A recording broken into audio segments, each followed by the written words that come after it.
All right, we are all here, so I'm going to call the main meeting to order. Everything pulled up.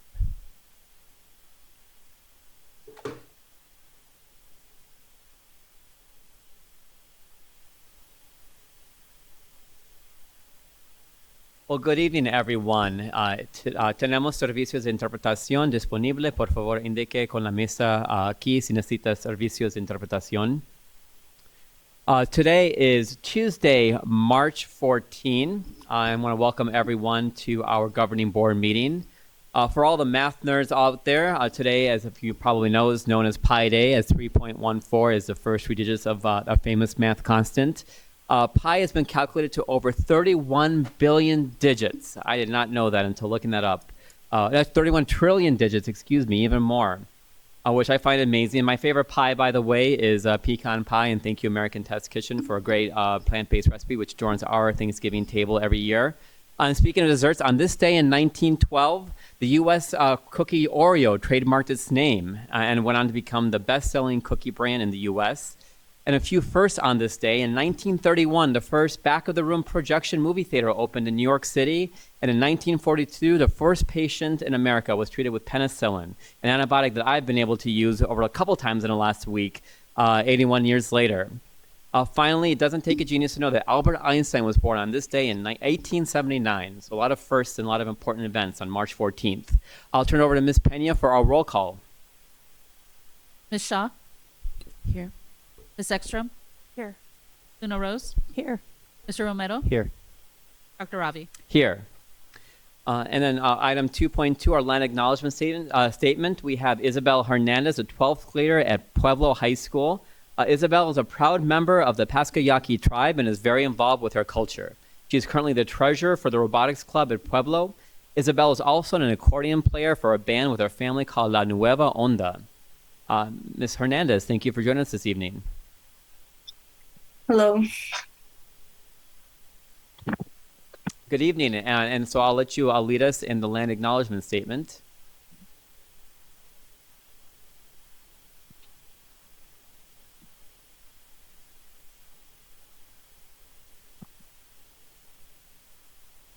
On behalf of the governing board of the United States of the Tucson Unified School District, I, Isabel Hernandez, acknowledge that the schools, buildings, and facilities of the Tucson Unified School District reside on the ancestral homeland of the Tohono O'odham Nation and the federally recognized tribal land of the Pascayaki tribe. Thank you, Ms. Hernandez. You know what you'll be doing next year after you finish 12th grade? Probably going to the University of Arizona. Well, good luck to you, and I hope you have enjoyed the next couple of months here as a TUSD student. Thank you for being here tonight. Thank you. Now, item 2.3, our Pledge of Allegiance. And we have Monroe Ward, who is a third grader at Drachman K-12 Montessori Magnet. Monroe has been a Drachman Dragon since kindergarten.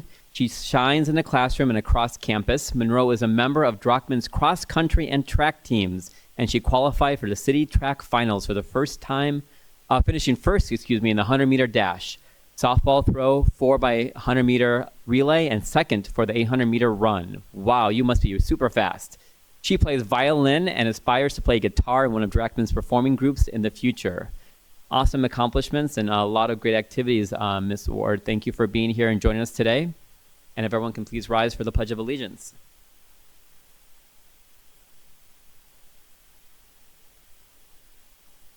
I pledge allegiance to the flag of the United States of America and to the republic for which it stands, one nation, under God, indivisible, with liberty and justice for all.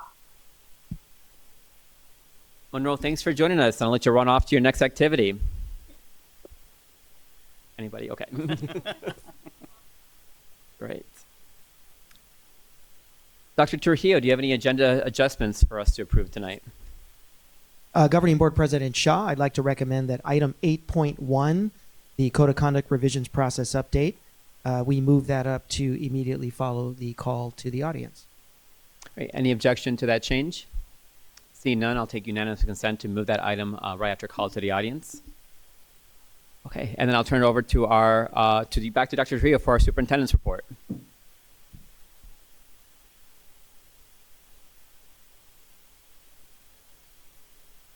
Yes, Governing Board President Shah, members of the Governing Board, viewing public, TUSD community, parents, community members, friends of the district, welcome to our March meeting. We are now half a week in front of the spring break and looking forward to a week of rest and restoration.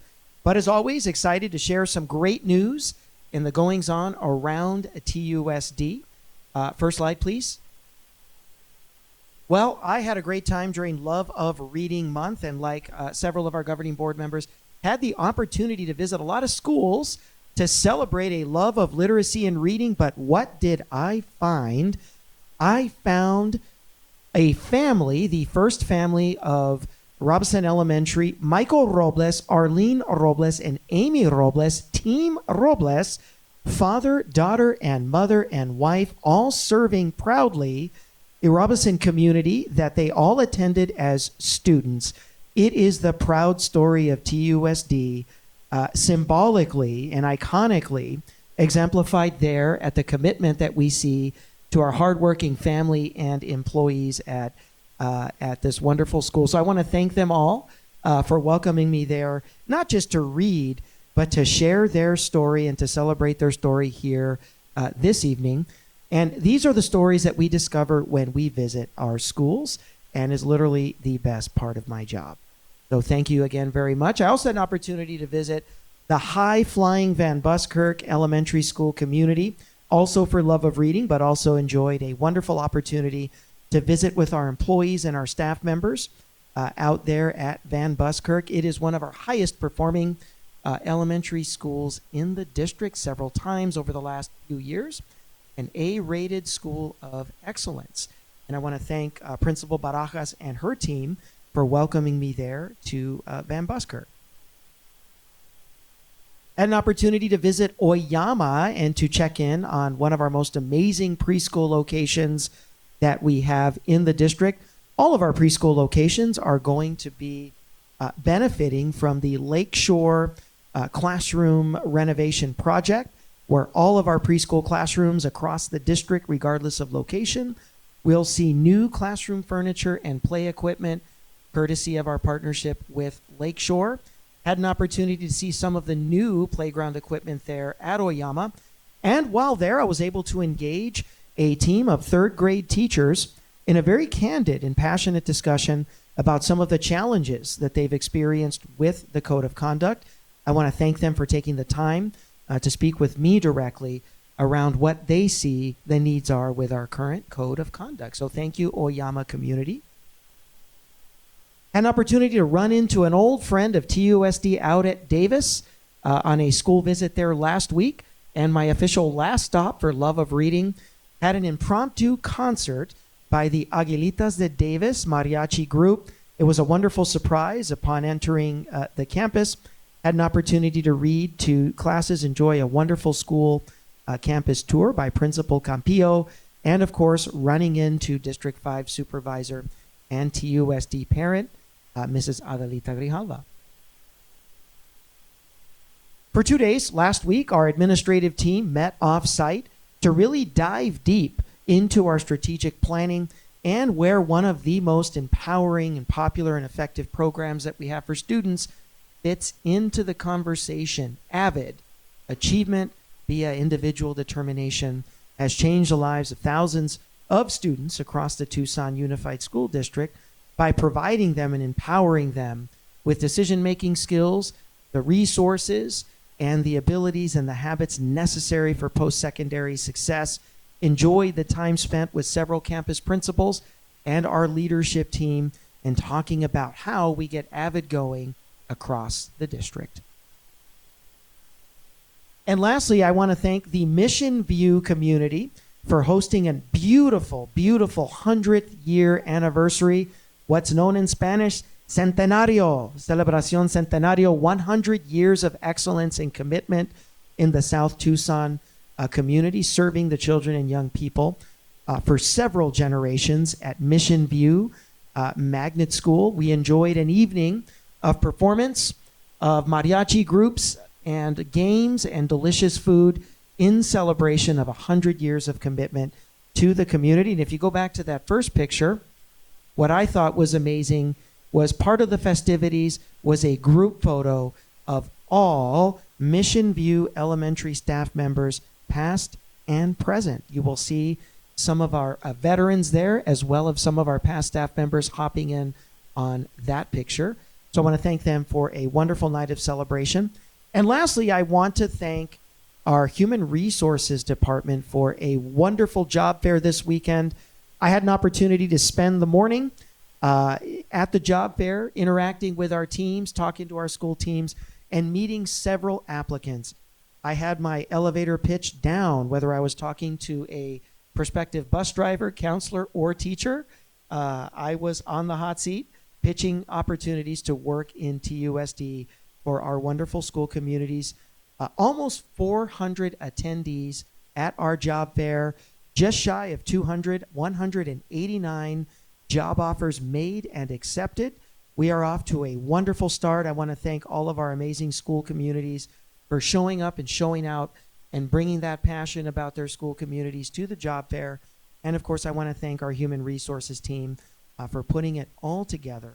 And we look forward to this just being the tip of the spear of the peak season of our hiring campaign for the 23-24 school year. Governing Board President Shaw, members of the Governing Board, that does conclude the superintendent's report for this evening. Thank you, Dr. Trujillo. Will you be talking about the spending report? Yes, we will now go into some other avenues of the other aspects of the superintendent's report, not just around the district, but I wanted to bring up our chief financial officer, who will brief the community on the great news that was the news about Tucson Unified School District's instructional spending, as deemed so by the Auditor General's instructional spending report. Mr. Hernandez. Thank you, Dr. Trujillo. Good evening, board members. Like Dr. Trujillo said, I have some really good news for you tonight regarding the classroom spending report that the Auditor General released a couple of weeks ago, and something that I kind of titled the TUSD difference. So just a couple of classroom highlights, spending highlights. So, I'm not going to go through the entire chart, but the classroom spending was the highest amount that we've invested percentage-wise in the classroom in 15 years. Over $37 million new dollars in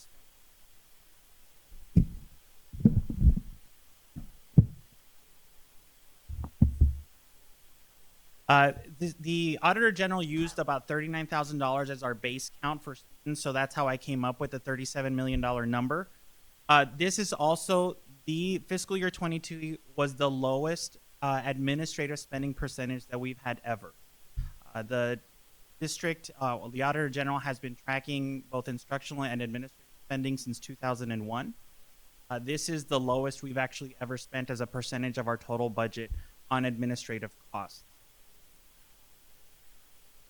Now, what is the TUSD difference versus Arizona? So instructional spending in TUSD is on par with the average spending in the classroom for instruction across the state of Arizona average.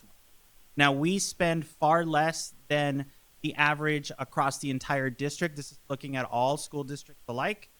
We spend 1.6 points lower on average than all the other school districts when put together. So that is definitely a win for the district when you compare us to the rest. Now, when you look at peer groups, so in our peer group, we are compared to 11 other school districts, all very large, so considered with 15,000 students or more. We're all urban or suburban districts. So this includes other school districts like Mesa, Phoenix Union, Scottsdale, and Chandler. We're the only one outside of Maricopa County that is part of this peer group. We invested nearly $1,000 more in the classroom than our peers.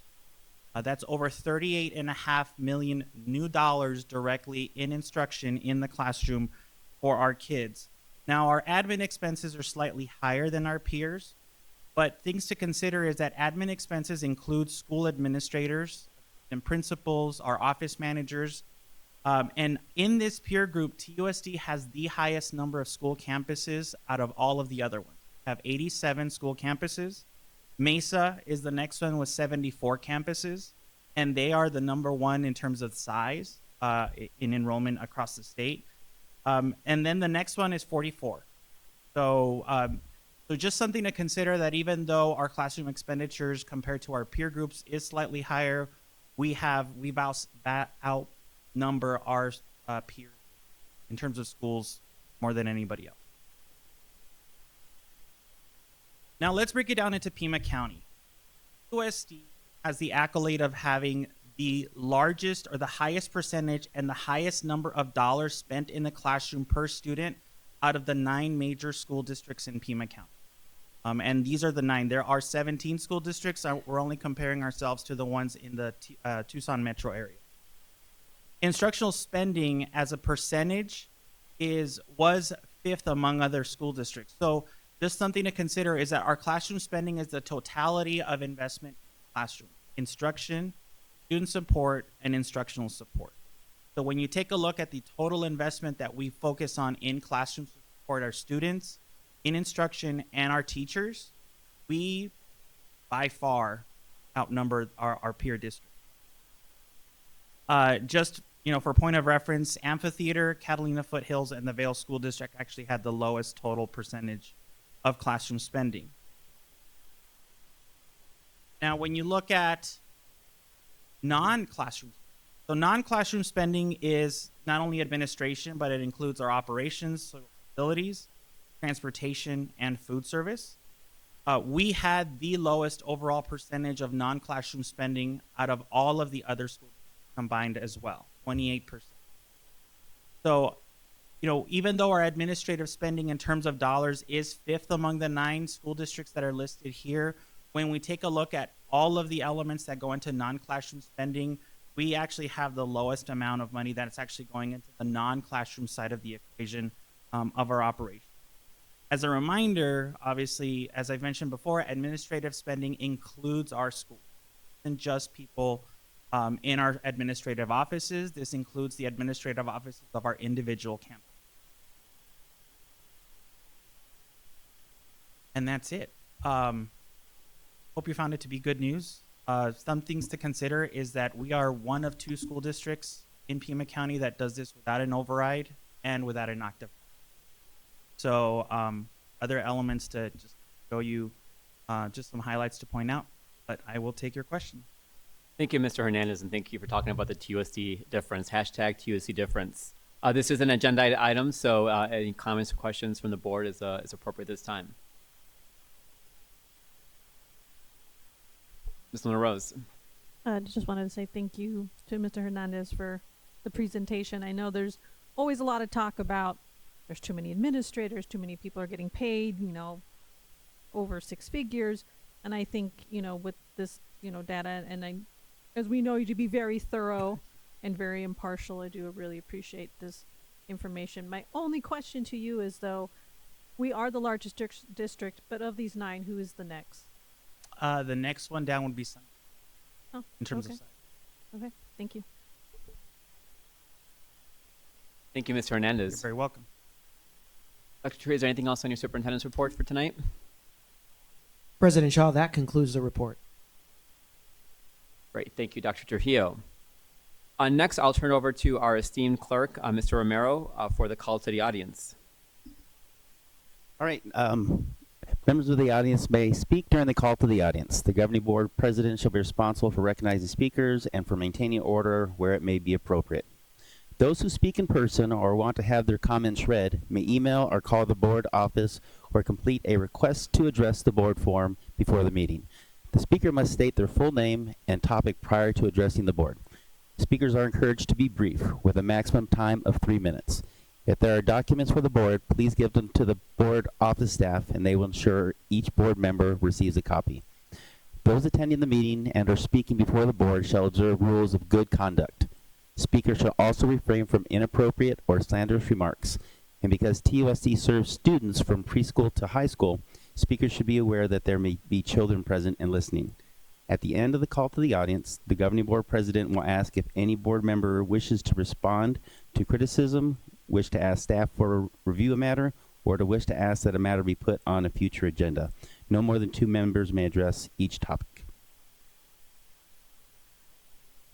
All right, for our first call to the audience Dr. Teresa Toro, please.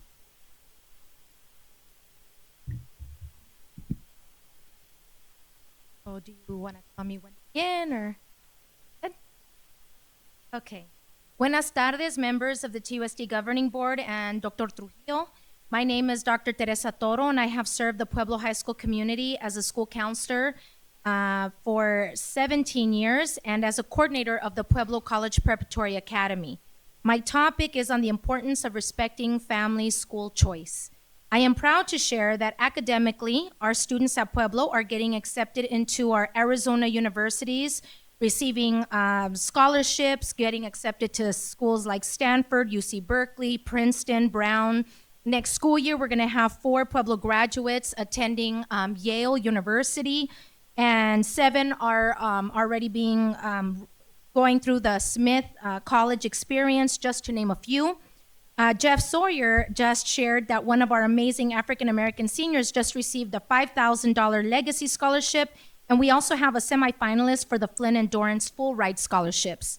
Athletically, just recently, our women's basketball team just became runner-ups in the state championship. And in the arts, for example, our Mariachi Aslan was invited to participate in the 4th of July Washington, D.C. parade because they're one of the best high school mariachis in the United States. Yet, our prospective families are being dissuaded when they're going through the registration process at the district level by being told, are you sure you want to go to Pueblo? And being asked that multiple times in a condescending manner. Or being misinformed, oh, you chose Pueblo as your first choice, but you have to go to your home school. You can't go to Pueblo, even though Pueblo is a green light school. Or flat out having their school choice application changed to another school unbeknownst to the families who already had registered at Pueblo and even had their schedules built for them. They didn't even know that their students had been dropped from the system until they came to request, hey, is my kid ready to start school in August at Pueblo, and they're no longer in the system. They call the Welcome Center, and the Welcome Center's, oh no, you're registered at this other school. Well, we never even chose this school. Well, if you don't want to go to that school, you need to go in person to disenroll and then go through the registration process again at Pueblo. And I have examples that I'll give to Yolanda in just a second of families that you can speak to who've had those 3 experiences of either being dissuaded, misinformed, or being dropped from the system. In my 17 years at Pueblo, I have heard of these incidents regularly, unfortunately. This needs to be formally addressed, and our TUSD enrollment personnel need to be trained on how not to impose their personal biases on family school choice. This poses also an equity issue, being that Pueblo is a Southside school. Thank you. Thank you. Nanette Murray.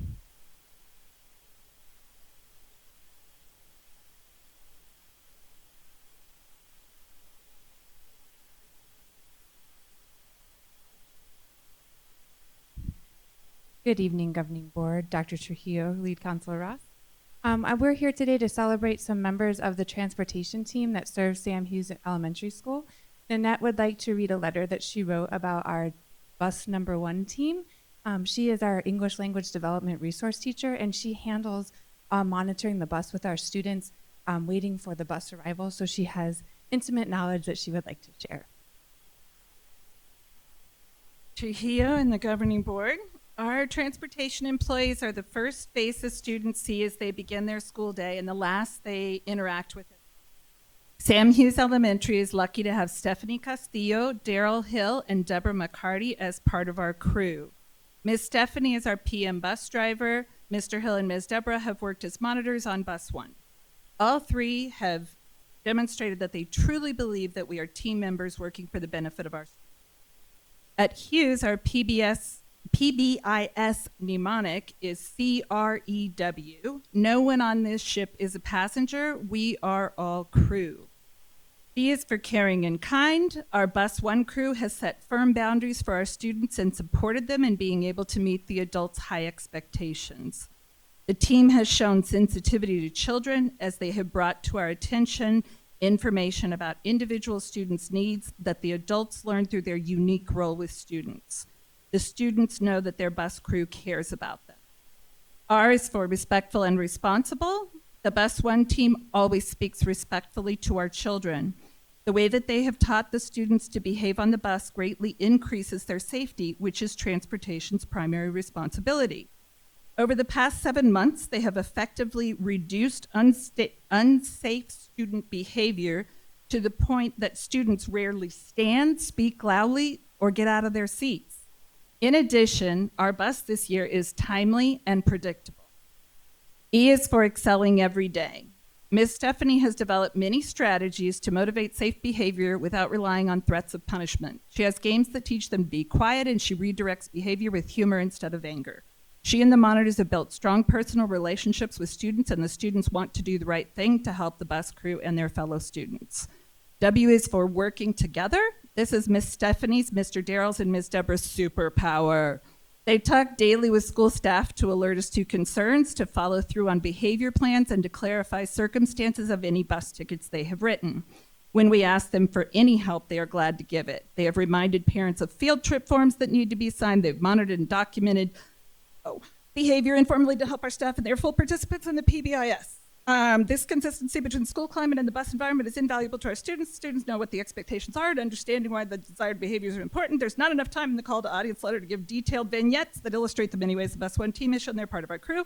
We're glad to share those upon request. Ms. Stephanie, Mr. Hill, and Ms. Deborah are truly part of the CM team. We commend them and are grateful that they work for us.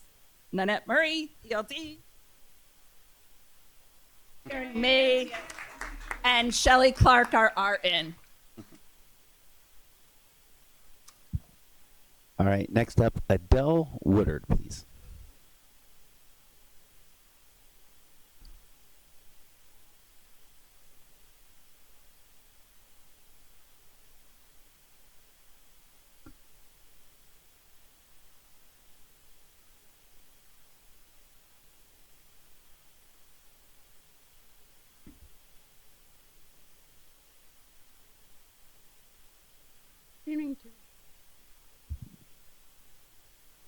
My name is Adele Wood. And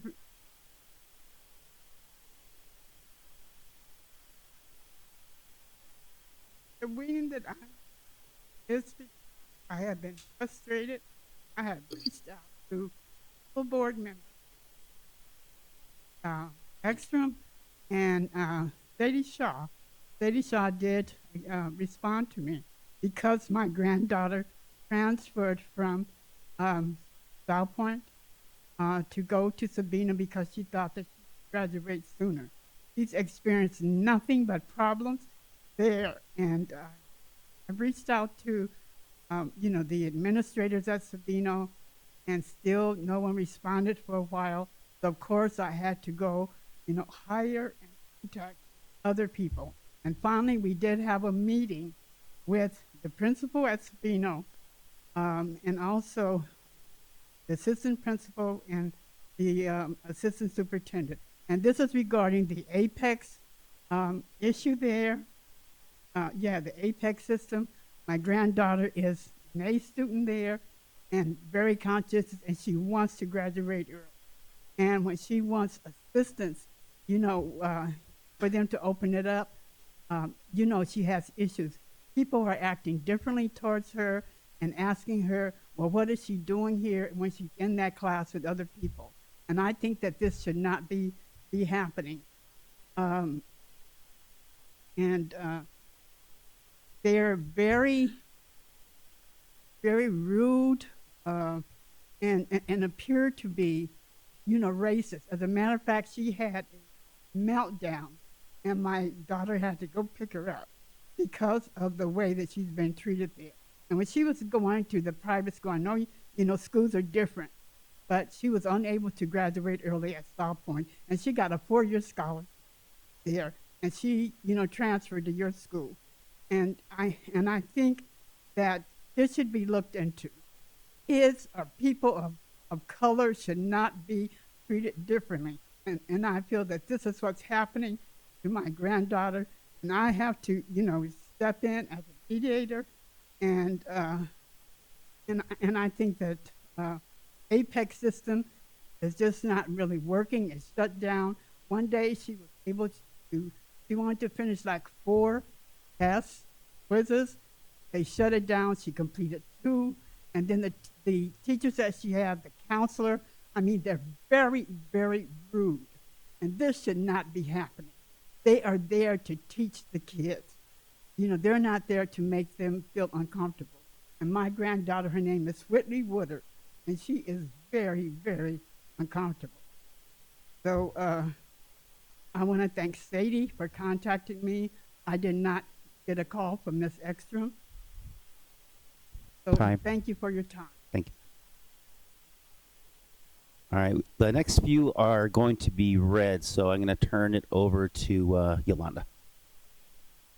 My name is Rebecca Satan. I live in T.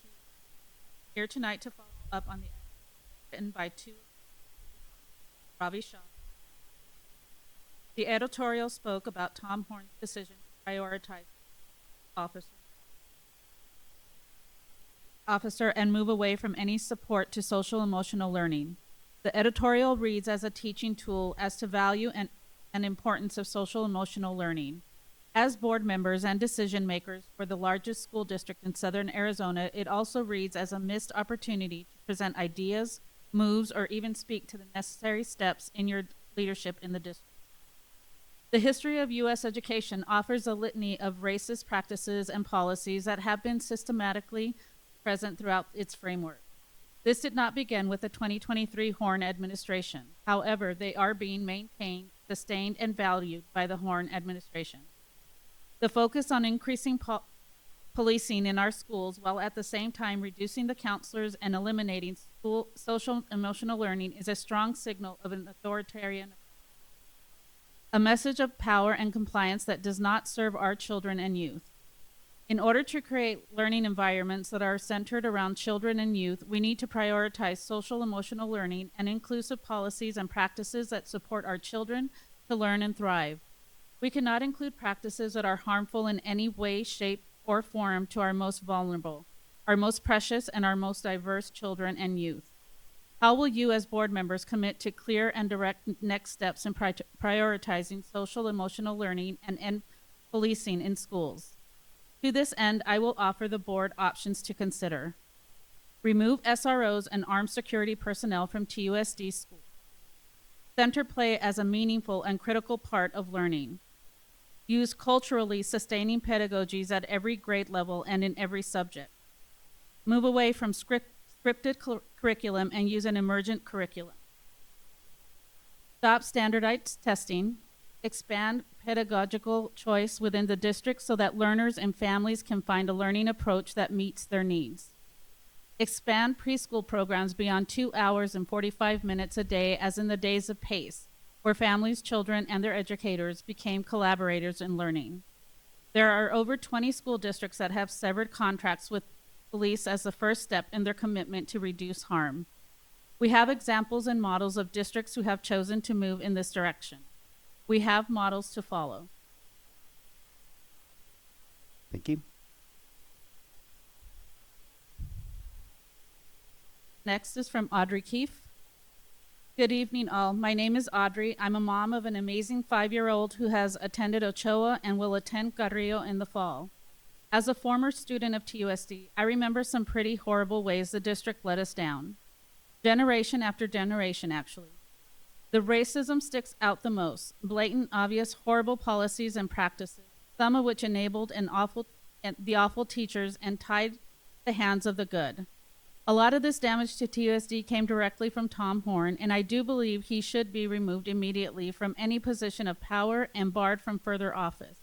However, and I'll quote the great Rebecca Sapien on this, the history of U.S. education offers a litany of racist practices and policies that have been systematically present throughout its framework. This did not begin with the 2023 Horn administration. However, they are being maintained, sustained, and valued by the Horn administration. We must act to fight against these practices and policies. And I'm sorry, with all due respect, what was the point of that editorial? What a wasted opportunity. What a waste of your voice. That was not even the bare minimum. You are elected to represent us. You need to protect our kids. You need to safeguard their education and the schools. The state and city need to do better by our children. It's not just a cliche. Children are our future, and we owe them one. I'll once again quote Ms. Sapien with some action steps for moving forward. Remove SROs and armed security personnel from TUSD schools immediately. Cops do not belong at schools. Yes, we have a history of having them there, and this is bad. We should not be policing our children.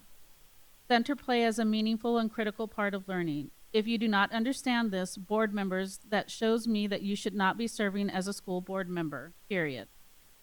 Use culturally sustaining pedagogies at every grade level and in every subject. Very important. Move away from scripted curriculum and use an emergent curriculum. So very, very important. Stop standardized testing. This is such a deep issue. Again, if you don't understand the complexity of which standardized testing affects our schools, you should not be on the school board. Expand pedagogical choice within the district so that learners and families can find a learning approach that meets their needs. Crucial. Expand preschool programs beyond 2 hours and 45 minutes a day as the days of PACE, where families, children, and their educators become collaborators in learning. TUSD preschool programming could be good, but it's not. And if you can fix that, and we need solutions, not empty editorials. We need you all to grow a backbone and take some action so that we can do the right by these kids and build a better future moving forward. I thank you for your time and service. Audrey Keith.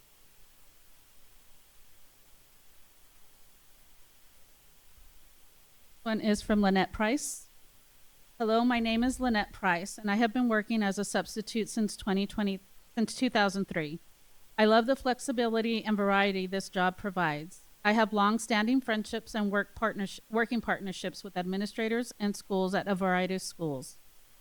When I started working, I thought the compensation was fair. I was especially impressed with the retirement benefits. Over the years, there have been many changes. Outsourcing, pay cuts, and discontinuation of a fair pension plan were among the most discouraging of all the changes that occurred. I am very happy that subs are back with TUSD, and I'm also grateful for the salary increase. There is one change that occurred in 2015 that has not yet to be reversed. Up until 2015, subs were required to fulfill the 2020 rule once before being accepted into the Arizona State Retirement System, ASRS. This document from Patricia Pacheco, HR Payroll Associate, demonstrates this fact. This document dated June 14, 2005 reads, the Arizona State Retirement System, ASRS, requires all temporary employees to contribute to the state retirement plan as soon as they meet the requirement of the 2020 rule of eligibility, i.e., 20 weeks with 20 or more hours worked each week. You have been identified as having reached this requirement. You are no longer required to satisfy the 2020 rule at the beginning of each fiscal year. Therefore, your ASRS contributions will continue for the duration of your employment with Tucson Unified School District. The above statement from TUSD demonstrates that a one-time fulfillment of the 2020 rule was a well-established policy for many years. It is only until recently that this long-standing policy has been reversed. Now subs are required to fulfill the 2020 rule at the beginning of each year. This means that subs can only contribute and receive a district match half of the year. We see the reality in financial terms and what this means, and we are asking TUSD to make a good faith effort to restore long-standing policy and offer a fair, decent retirement package. We are not asking for anything different from what was available back in 2005. What does it say about a district when the terms for employment were better 20 years ago? Yes, the pay has increased, and in that regard, the district has made improvements. Now it's time to do the same thing regarding our retirement plan. The TUSD board has asked for ways to incentivize teachers and subs to be a part of the district. Offering decent compensation and a fair retirement plan is the answer. Almost there. The next one is from Pilar Reese. Good evening, board president, board members, Dr. Trujillo, and legal counsel. I wanted to share my experience with the Code of Conduct forums recent and in the past, as well as my concerns about the committee makeup. I went to the forum at the Tech High School, and it was difficult to find the high school. There were equal numbers of more staff present than non-employees. I see in the presentation that the feedback collected does not include all feedback. First, let me share my disappointment and concern on what is being presented as what you call representative stakeholders and equity of voice. Based on 25 members, the stakeholders are proportional represented. You have approximately 32% central office administrators, 26% principal, 20% teacher union, 8% parent. You have 0% students, community members, and 0% teachers. As in the district, this committee is very much administration top heavy and not a good representation of whom you serve. Please add more parents, teacher, and community members and remove some staff. I have attended these forums on a code of conduct over the years, and they have in the past been dog and pony shows. No information was collected and used. No stakeholder voices ever really heard. It was just done for appearances. I can only hope that the board and superintendent take this serious this time and really balance out to the committee to truly represent the community, as well as really listen to all stakeholders with an open mind and make schools not only a safe place to be, but one where students and teachers feel welcome and comfortable. I hope this year's process can be transparent and really be productive and truly inclusive of those you serve, not so many administrators. And please understand that only about 2% of the population looks at the Facebook or website page. You need more notice and more forum to really heard from the community. Also, there were concerns shared at the one I attended, for instance, about the dress code that was opposite of what you have included in the presentation. Girls should not be prohibited from, for example, wearing a crop top. We should not be teaching girls that they are responsible to distracting boys or arousing them. We should be teaching all students to respect each other and not view them as sex objects. For instance, we should not be teaching girls do not attract someone to rape you, but rather teaching it is not okay to rape. As for staff suggesting that there needs to be gender fluidity in regard to the dress code, again I say, why is it okay for a boy to wear a skirt and not a girl to wear a strapless shirt? Thank you for your time, Pilar Reese. Yolanda's going to read one more, and then next up after that will be Jeffrey Sawyer. This one is from William My name is William and I live in TUSD. I am here tonight to follow up on the editorial written by two of your school board members, Ravi Shah and Jennifer Ekstrom. The editorial spoke about Tom Horn's decision to prioritize armed school officers and move away from the support to social emotional learning. The editorial reads as a teaching tool as to value and importance of social emotional learning.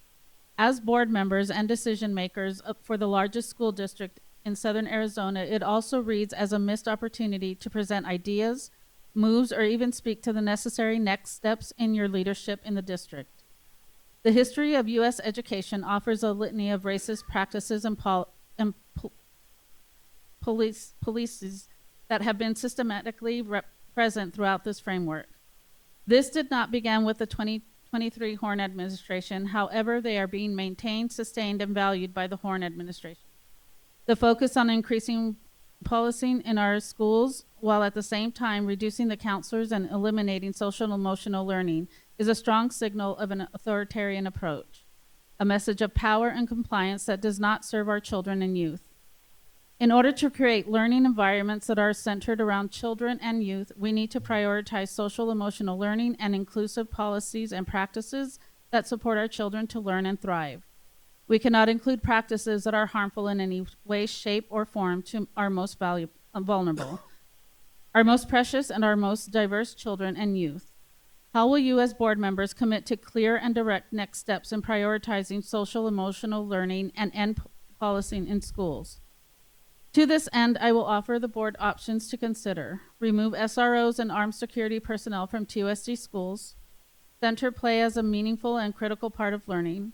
Use culturally sustaining pedagogies at every grade level and in every subject. Move away from scripted curriculum and use an emergent curriculum. Stop standardized testing. Expand pedagogical choice within the district so that learners and families can find a learning approach that meets their needs. Expand preschool programs beyond 2 hours and 45 minutes a day, as in the days of PACE, where families, children, and their educators become collaborators in learning. There are over 20 school districts that have severed contracts with police as the first step in their commitment to reduce harm. We have examples and models of districts who have chosen to move in this direction. We have models to follow. William L. Thank you, Yolanda. So next up we have Jeffrey Sawyer, followed up with Drew Heaton.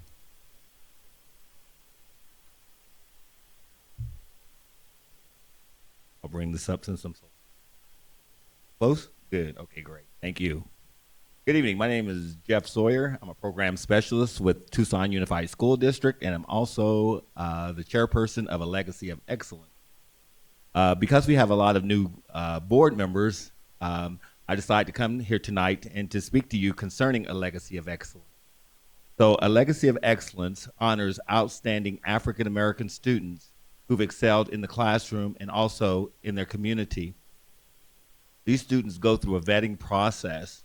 So we had a lot of students apply for our scholarship grant this year, and we have 10 amazing students who will be honored on April 22nd at the JW Marriott. Each student will receive $5,000, so we'll be giving away $50,000. That is fantastic. We can give away that $50,000 because of our partnerships with the business community, and we also have an outstanding committee who work tirelessly to support TUSD and our students. These students are represented from almost every high school. So we have students who are from Sequoia High School, Pueblo, Tucson High, UHS, Rincon, Palo Verde, Saguaro, Santa Rita. So almost every high school is represented. And again, these are outstanding students, and I'm hoping that you guys will be able to attend the banquet. We expect close to 650 individuals to be at the banquet. Again, it's a combination of school, personnel, and also our community. TUSD has always supported this. This is our 13th year. And we just really hope that we get a big turnout, and that one of the students, young lady, said to me a few years ago, she said it wasn't about the money that she received, but looking out into the audience, seeing the support that she got from her community. And so we know that this is very important. Some of the students that we have are first generation students. And so this is vitally important. These students have, again, family members have never attended a four-year college institution. These are the first. And so I really just want us to come out and surround them with love. This couldn't happen without support from Tucson Unified School District, Dr. Trujillo, our media department led by Leslie Lenhart, and also our EDI department led by Kanasha Brown. So all these folks really rally around with us, make this happen. So again, I really just want to thank you. Our students will be attending Dartmouth. They also will be going to some historical Black college universities, and again, and the U of A. So again, thank you for your time.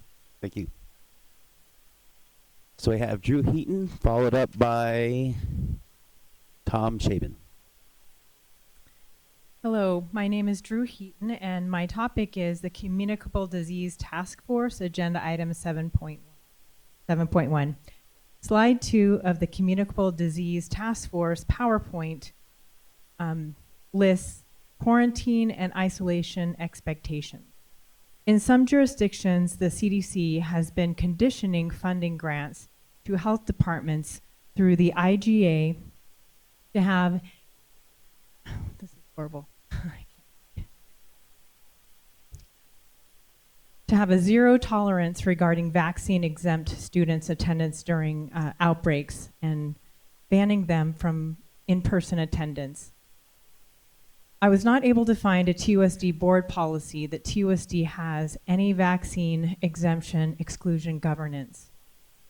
It is an objective fact that some students will respond to a disciplinary suspension or expulsion with a self-harm attempt, which has resulted in a complete overhaul of student discipline policies in all organizations servicing children. Vaccine exempt students have died by suicide during outbreak exclusions in Washington state. If TUSD does not have a specific policy for the vaccine exempt, this must be developed prior to the implementation of any exclusion to ensure it's responsible, safe, fair, humane, and equitable. No policy is effectively just an order to stay off of the property, making a vaccine-exempt exclusion functionally identical to a disciplinary suspension or expulsion, which is known to carry a higher risk of suicide. At a minimum, this policy must include a warning to the parents that the exclusion may provoke a mental state that could provoke a self-harm attempt. Telltale signs for which to be vigilant, access to resources for mental health support, proper private notification of the student to prevent embarrassment, available monitoring and support of the student during the exclusion, access to homework and other educational mitigation, and a reintegration plan. KLD ran a feature identifying that Arizona had a higher than national average teen suicide rate, with an average of 3 to 4 youth passing every week. None of the vaccine-targeted infections carry a risk anywhere near suicide. I am happy to provide resources to assist in developing a policy. Thank you. Tom Chabin and then Peter Norquist.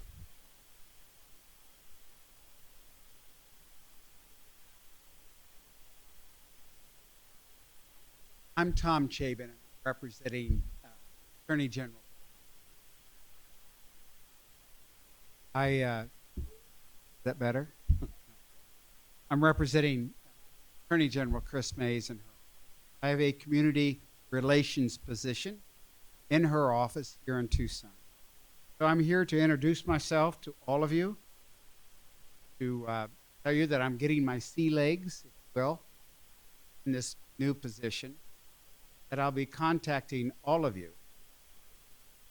Certainly, I think you can help Attorney General Mays do her better, well, and through our conversations, develop a relationship that is possible. As a side note, I served on the school board in Tuba City. I know what you're paid, and think that Attorney General Chris Mays truly appreciates public service. It takes a lot of time, takes a lot of heart. Got to listen to everything, and it's appreciated. Thank you very much. Thank you. Peter Norquist and then Ken Richings.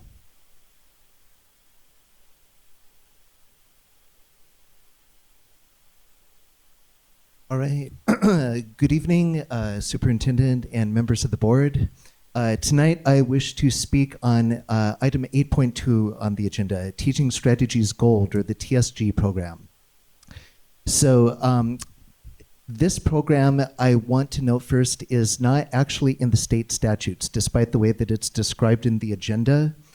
It's the program that the Arizona Department of Education chose, but I assume that there could be other programs chosen to fulfill this assessment requirement. It's something that's not going to be used just one time, but it's intended to be used for a total of 4 academic years, K through 3.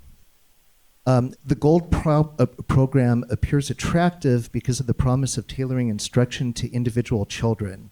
However, it will be also commodifying children in fine-grained detail with at least 7 separate and required IDs, which include race ID, ethnicity ID, language ID, gender ID, class ID, student accountability information system ID, and source child ID. Those are the mandatory IDs, which will act as tags in the system. There's, in addition to that, 5 optional IDs.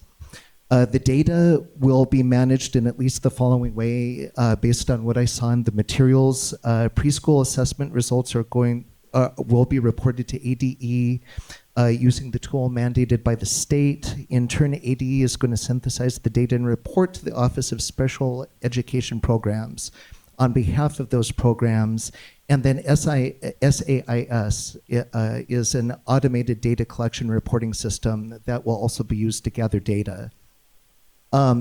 dimensions that will require documentations in the form of pictures being taken or videos being recorded include children, kindergartners, following limits and expectations, using writing and drawing tools, using conventional grammar, and using classification skills. Families are also going to be encouraged to document their kids at home through video or picture with their phones and then send it to be uploaded into the system. So I have the following concerns. I know you'll be discussing this later, so I hope that you will keep these in mind. The first is that the documentation strategy is very technology dependent, generating lots of digital data, including biometric data. This seems ready-made for integration into a digital ID system. Besides teaching strategies and the other entities I mentioned, who owns the data? With what other entities will it be shared, and what happens to the child's cumulative data once they graduate? And finally, although this is sold as facilitating individualized learning, the assessment to me is, well, the assessment is outsourced. It seems to me that it's going to be cookie cutter because it's going to be done anonymously and lends itself to creating teacher and parent dependency on an external metric system. I appreciate your attention. Thank you. Ken Rutchings, followed by William Solent.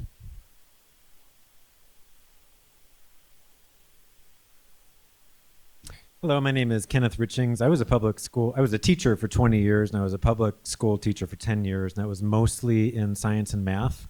And I want to tell you, the board and everybody here, I hated Pi Day. And here's why. And it wasn't only because it reinforced unhealthy eating habits worthy of the likes of Dr. Peter Hotez. Pi is the ratio of the circumference of a circle to its diameter. That's it. It is nothing else. It approximates 3.14, et cetera, et cetera, et cetera. I hated Pi Day mostly because good-intentioned adults unwittingly did harm to children. I challenge you now to find an adult or student who knows what Pi really is. Despite years of celebrating the so-called Pi Day, Pi is fascinating, but no one can discuss it other than how many trillions of decimal places it's been calculated to. They can't even tell you that it's an irrational number, which is also fascinating. Rather than exploring and discovering the magical nature of Pi, they simply ate up, literally and figuratively, the garbage that was served to them by their trusted authorities. As a teacher, I strove not to author or to authorize. I strove to inculcate into my students a desire to think for themselves and to imagine how they might question the information that someone has presented to them, including what I presented to them. I wonder whether this board will think for themselves about what the previous speaker just had to say.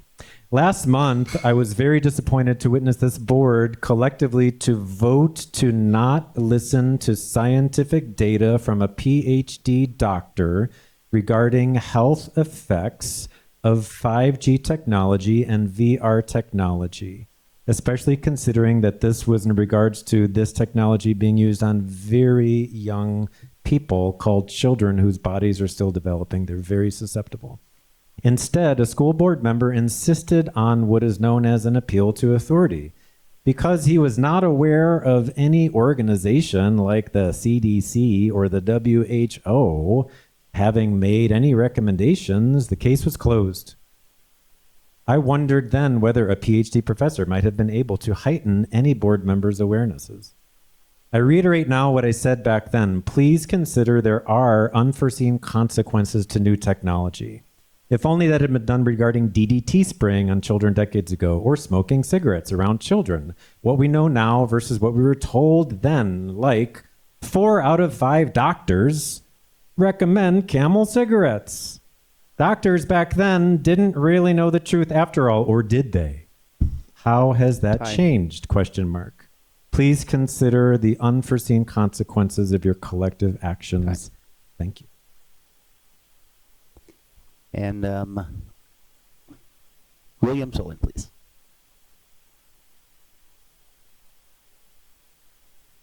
Good evening. Time to speak.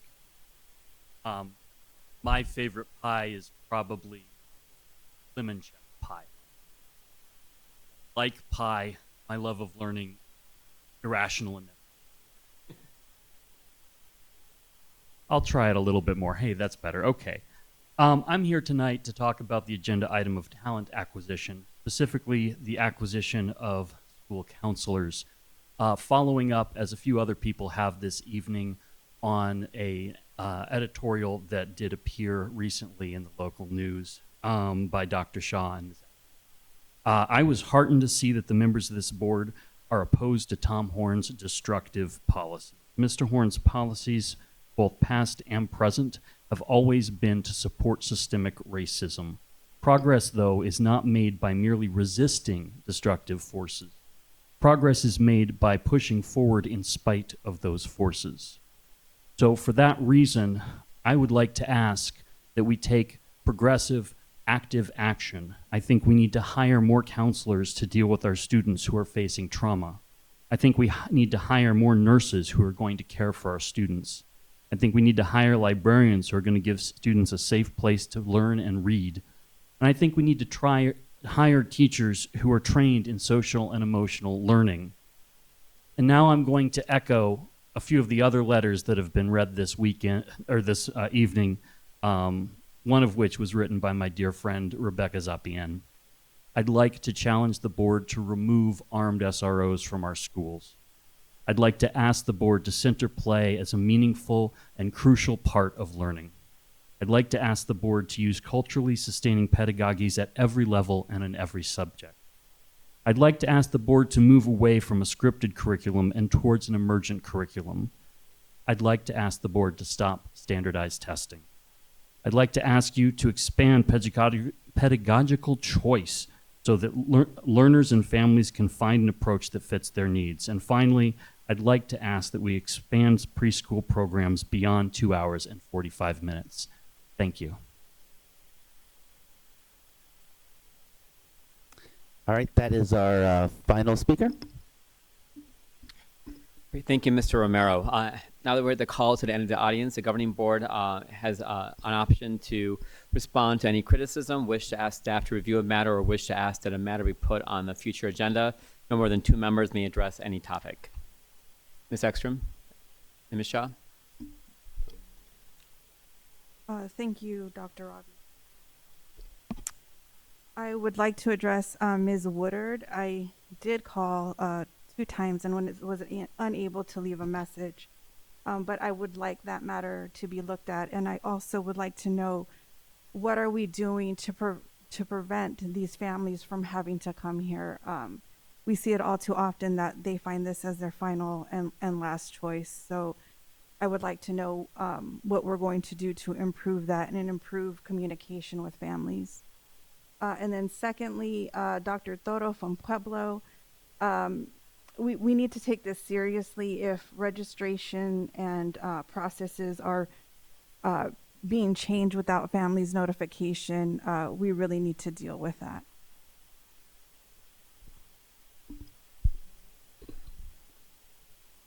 Good evening. First, I want to thank everyone who spoke today for bringing things to our attention. I'm equally concerned with the matter discussed by Dr. Toro in regards to the issue of admissions at Pueblo. I know that Pueblo is a very proud, tight-knit, multi-generational community, and this is the first I've heard of this issue, but I'd like to ask staff to review the matter and make sure that any family who has applied to Pueblo is not being turned away. Second, thank you, Ms. Nanette, for praising the bus drivers at your school site. I think bus drivers should always be praised, and like you said, they are the first and the last staff members to see our students, and so they're doing so much good work. So thank you, and thank you to the team over there at Sam Hughes. And in regards to Ms. Woodard's criticism of what's happening over at Sabino, I did look into this and compared what's happening with the Apex program to other schools, and it seems to be that there is some unfair things happening to Miss Whitley, the student at Sabino. And frankly, since I've become a governing board member, I have heard, I would say every year that I've been a governing board member, there's issues with the treatment of African American students at Sabino, and I'm really getting tired of hearing admins say that they've done their due diligence to take care of this matter. So I would like to publicly ask for a culture and climate review with Sabino. Next, thank you to Ms. Zapien, Ms. Audrey, and Mr. Solon for your comments. And I'd like staff to review those ideas and see if we can incorporate them. Let's see. And also, I'm interested in hearing more about the remarks of Mr. Norquist as far as item 8.1. And so if staff can get back to us on some of those things in regards to that state statute that we have to implement. Oh, and thank you, Mr. Richings, for highlighting the importance of critical thinking. And and staff, if we have a vaccine exempt exclusion policy, if you could please send that to the board, and if not, I think we should look into that and see what we can do for that matter. And I believe that's it. Thank you. Thank you, Ms. Shaw. Dr. Shaw, thank you. Sorry, my mic's a little low this evening. Good evening, everybody. I just want to say thank you for coming to the board meeting and listening to us and allowing us to listen to you. It's much appreciated. Just two quick items. Mr. Sawyer, I just wanted to say thank you so much for coming to address the board. I did go to the Legacy of Excellence last year, and it is a legacy of excellence, and I look forward to attending. And for those who have not heard of this program before and this amazing event, it's beautiful. Students come dressed up, and it's such a wonderful time. And families are excited, and I'm happy to see that we're still continuing that partnership. So thank you for coming this evening, sir. And Mr. Chabin, I wanted to say thank you for coming as well from Attorney General May's office. It's the first time I've ever seen an Attorney General's staff come to a meeting like this, so I'm glad to see that we have some responsive elected officials who, may I add, get paid to come and listen to the constituents. So thank you again for your time this evening. Thank you, Ms. Luna Rose. Ms. Shaw. Thank you. I forgot to mention Mr. Sawyer. Thank you so much for all the work that you do. You go above and beyond for our students, and I encourage anyone out there in the community to support the Legacy of Excellence. Thank you. Thank you, Ms. Shaw. Dr. Trujillo, any comments or anything you would like to add? No comments, President Shaw. All right, thank you, everyone. I'm going to close our call to the audience section, and due to agenda adjustments, we'll be going to item 8.1, Code of Conduct Revisions Process Update. And I'm excited about talking about this. Is an information item just to really get the ball started on an important thing that we're doing as a school district this year. I'm sure that as many of my fellow governing board members go to campuses and talk to teachers over the years, we constantly hear just concerns and feedback about disciplinary issues and our code of conduct. And I'm excited to have a discussion tonight as we start this process. And we have before us Ms. Anna Wormbrand. I ask staff who come here to introduce yourself, your role, and your background going into your presentation. Good evening, School Board President Dr. Shaw, esteemed school board members, Dr. Trujillo, Head Legal Counsel Mr. Ross. Good evening, and thank you very much for giving myself and my department, Student Relations, the opportunity to present our Code of Conduct revision process recommendations for you this evening. I am a native Tucsonan, born and raised in Barrio San Antonio. I'm a product of Tucson Unified School District, Miles Utterback, and our Badger Country Tucson High. I'm a future Badger parent, and I have students, multiracial students at Wakefield as well. My husband is also a product of Tucson Unified School District. He's here tonight to support, and he is a graduate of our mighty Project More. So how students are treated here in this district matters very, very much to me. I've always been a TUSD taxpayer as well, and I'm so proud to be here, representing student relations and advocating on many, many levels. Stakeholder input is very, very important, and I will speak to that piece in part throughout this presentation. Thank you again.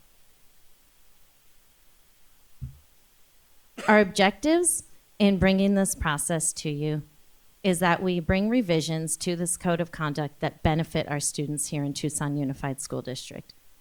We are committed to creating a document where all stakeholder voices have input in this revision process that we bring to you as recommendations. We will not bring these revisions to you without appropriate and robust stakeholder input. That is a commitment from our department. Yes, we do have stakeholders represented on an internal steering committee. We have parents represented. We have my administrative assistant, who is not a voting member, but she does assist, as well as folks from our ed tech department. We do have legal counsel represented. We have our classified representation, as well as multiple hourly and classified employees represented within our EDI department. We have representatives from African American Student Services, Native American Student Services, Asian Pacific, Pan-Asian American Student Services, our refugee services as well, and our Mexican American Student Service Department as well as a program manager and coordinator from our EDI department.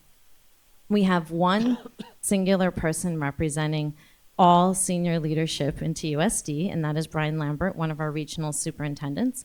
I am on the committee facilitating, but I am not a voting member. We also have multiple administrators, yes, 2 in elementary, 2 representing high school, and 2 representing our middle school. And we have TEA representatives as well. All of these stakeholders have been elected by the folks that they represent. We do have committee norms, and we do meet every other week from 4 to 5:30.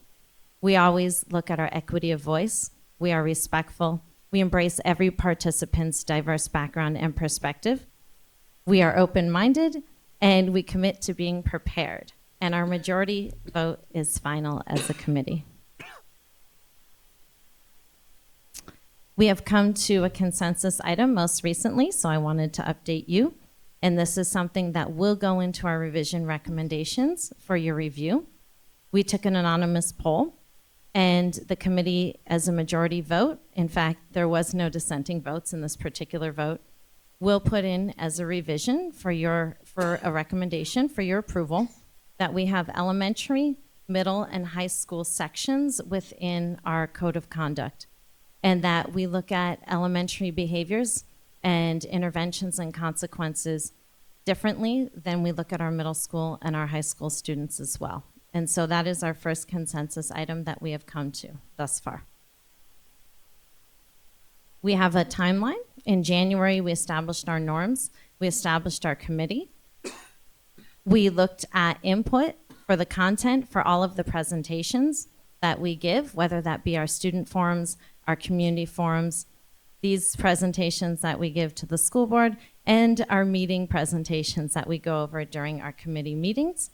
And we really started our deep work in looking at other code of conducts that are utilized throughout the state of Arizona and here locally in Tucson.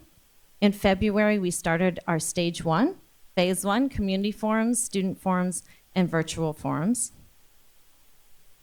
In March, we will be sending out our surveys, and thank you for your review of those survey questions. Those have been sent now for translation, and those should be coming out in the next week or so. We will leave those open for a minimum of a month. And if you as a school board say you would like a longer window, by all means, we have time for that as well. And we are looking at, as a committee, the content of those surveys and what is coming back from them as soon as that content returns back. We'll be looking in April at all of the feedback from our community forums and our student forums. and as well as any other school and individualized process or meeting that we are participating in. And we will look at that stakeholder feedback as a committee to inform our decisions and our revisions for recommendations for you. In May, we will have a PIA completed, and we would like to bring the recommended revisions to this board. These are the forums that we have held thus far, and this is what has been shared through public relations for our TUSD community. We also have an email, TUSD Code of Conduct at TUSD1.org, which goes to our Student Relations Department. We respond to each and every one of those emails, and we do receive them. Yes, that is every day we're getting at least 1 or 2 folks emailing us their input. As of when this presentation was submitted last Tuesday, we had 105 participants for our community forums. And we were engaging with Santa Rita and Sabino to be in our student forum, stage 1. I am well aware that 105 stakeholder input is nowhere near sufficient to bring revision recommendations to this school board. We are committed to increasing every single week a minimum of 100 people for stakeholder input, not including our survey data, of which we will be requiring 80% participation for staff. I've met with our Eli board, and they are on board with that messaging, and they will support us with that recommendation. So as we send out surveys to staff, we will be monitoring each school site, and our Eli board knows that as well as our committee, and we'll be reaching out and encouraging principals to continue to have staff input as well as parent input. So that will be something that will begin as soon as the surveys are sent out. And I want to let you know that we have, between this last Tuesday when this was submitted and this evening, we have gained 137 more stakeholder input voices. And so we would like to continue that every single week, beginning right after spring break. Thus begins Community Input, Stakeholder Input, Stage 2. So tomorrow, we'll be at Hollinger for their cafecito to hear from parents and community. We will also be meeting with, and when I say we, I mean me, our parent advisory for Mexican American Student Services, which I'm actually very excited to also join, so I'll give them my pitch as well. And then we'll be going right into our community forum right after that, focusing in partnership with Dr. Salmon and our Exceptional Education Department, and hosted by Miss Judy Mitchell, Principal Judy Mitchell, for our Mary Meredith community, but it is also completely open to the public as well, and it is also virtual. And I am anticipating that Safford's Student Court will also be attending. They were at our last community forum, and they are fantastic kiddos with a lot of great input.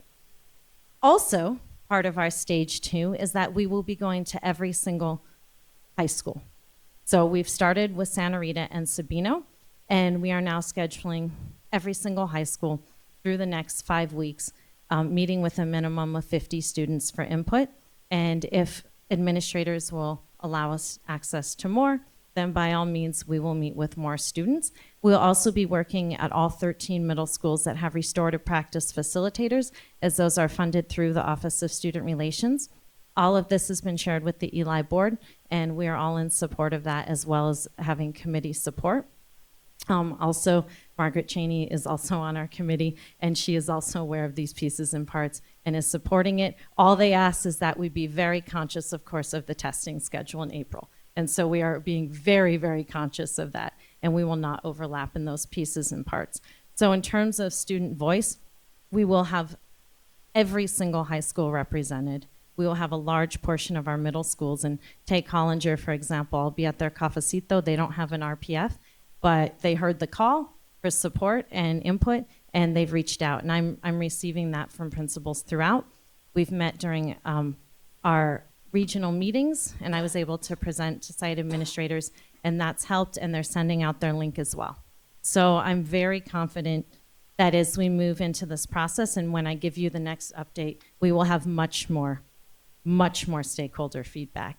We will continue to work with our equity departments to ensure that all our communities that we serve here in TUSD have voice. And we'll continue. Cafecitos. I'm gonna have a lot of cups of coffee. I'll have extra for this wonderful school board as well. This is a summary of much of the feedback that we've received, and now we're in the healthy 200s, which I know is nothing for the size of our district, but we will have much, much more, as I said, the next time I see you. A lot of talk about accountability for adults in the schools coming from our parent population. Students who do not follow the dress code should wear school-labeled clothes. That's come up many, many times.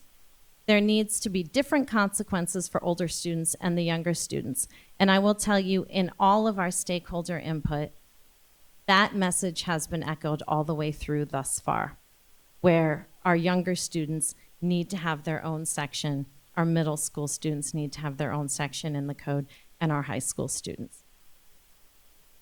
Kids shouldn't have truancy consequences because they may have issues at home they're dealing with. Students should only have in-school suspension because when a student has out-of-school suspension, they miss too much schoolwork. The appeal window needs to be extended so parents get a chance to get legal counsel and resources as to where to find it. The definition of assault needs to be looked at and narrowed. That came into discussion with a fight versus assault and how you define that within the code of conduct. Children with disabilities shouldn't have consequences at the same level as other students, and the code of conduct needs to be unified in that training for administrators needs to be very strong so that there's consistency in usage. That has been echoed throughout from our parent population. Students, the dress code should apply to both boys and girls, and that the teachers are scared to dress code students because of repercussions on their part. There shouldn't be a dress code. That's been echoed with many student populations, and I will say that our that our communities that serve many different diverse students have expressed that the dress code targets those students that are transitioning in many different ways, and that targeting is harmful to kids when you look at what they wear and who and how they are trying to identify. Students shouldn't get punished or be worried about getting punished if they're using drugs.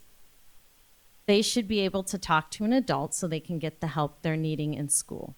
And this is resonating strongly with our high school students. The first two middle schools that we've spoken with are actually more strict on drug use than our high school students were. So we'll see as this plays out with our additional forums where our students land with this piece in part. There needs to be different levels of defiance and disrespect, and teachers need to follow the code of conduct too. So that speaks again to consistency in practice. From the staff, drugs need to have different offenses with regards to volume. Looking at tobacco, looking at alcohol and marijuana, all are illicit drug pieces and parts, and re-looking at those levels. Change the definition of ISI from exclusionary to restorative. So looking at this piece is not a consequence, but something that helps students, like a reset. Truancy should be a level 3, which includes in-school suspension. This way we can give support to those students. So we've heard that echo, that if students are in an in-school suspension for truancy, then they are able to catch up on work and a plan is then created. That is not in line with our parent or student voice at this time. Threats should be at a level 4, and that's our threats and intimidation, which is currently at a level 3. That's not a school threat or a verbal school threat, but rather when a child threatens another child or even an adult, but not with death. So we really do need to look at threats and intimidation, and that has come up throughout. Defiance and disrespect should be different levels according to whom the disrespect is being placed.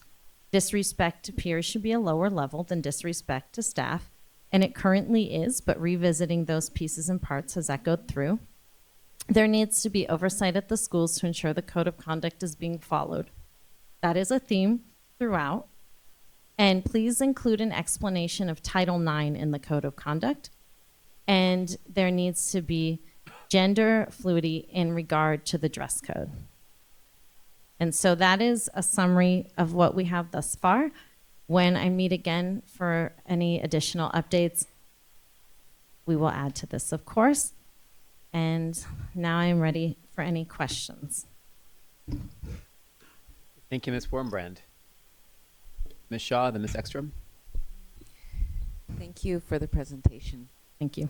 I do think it's a good start, but I know we have a long way to go about getting feedback and just revising it in general. I have a couple questions and maybe a comment.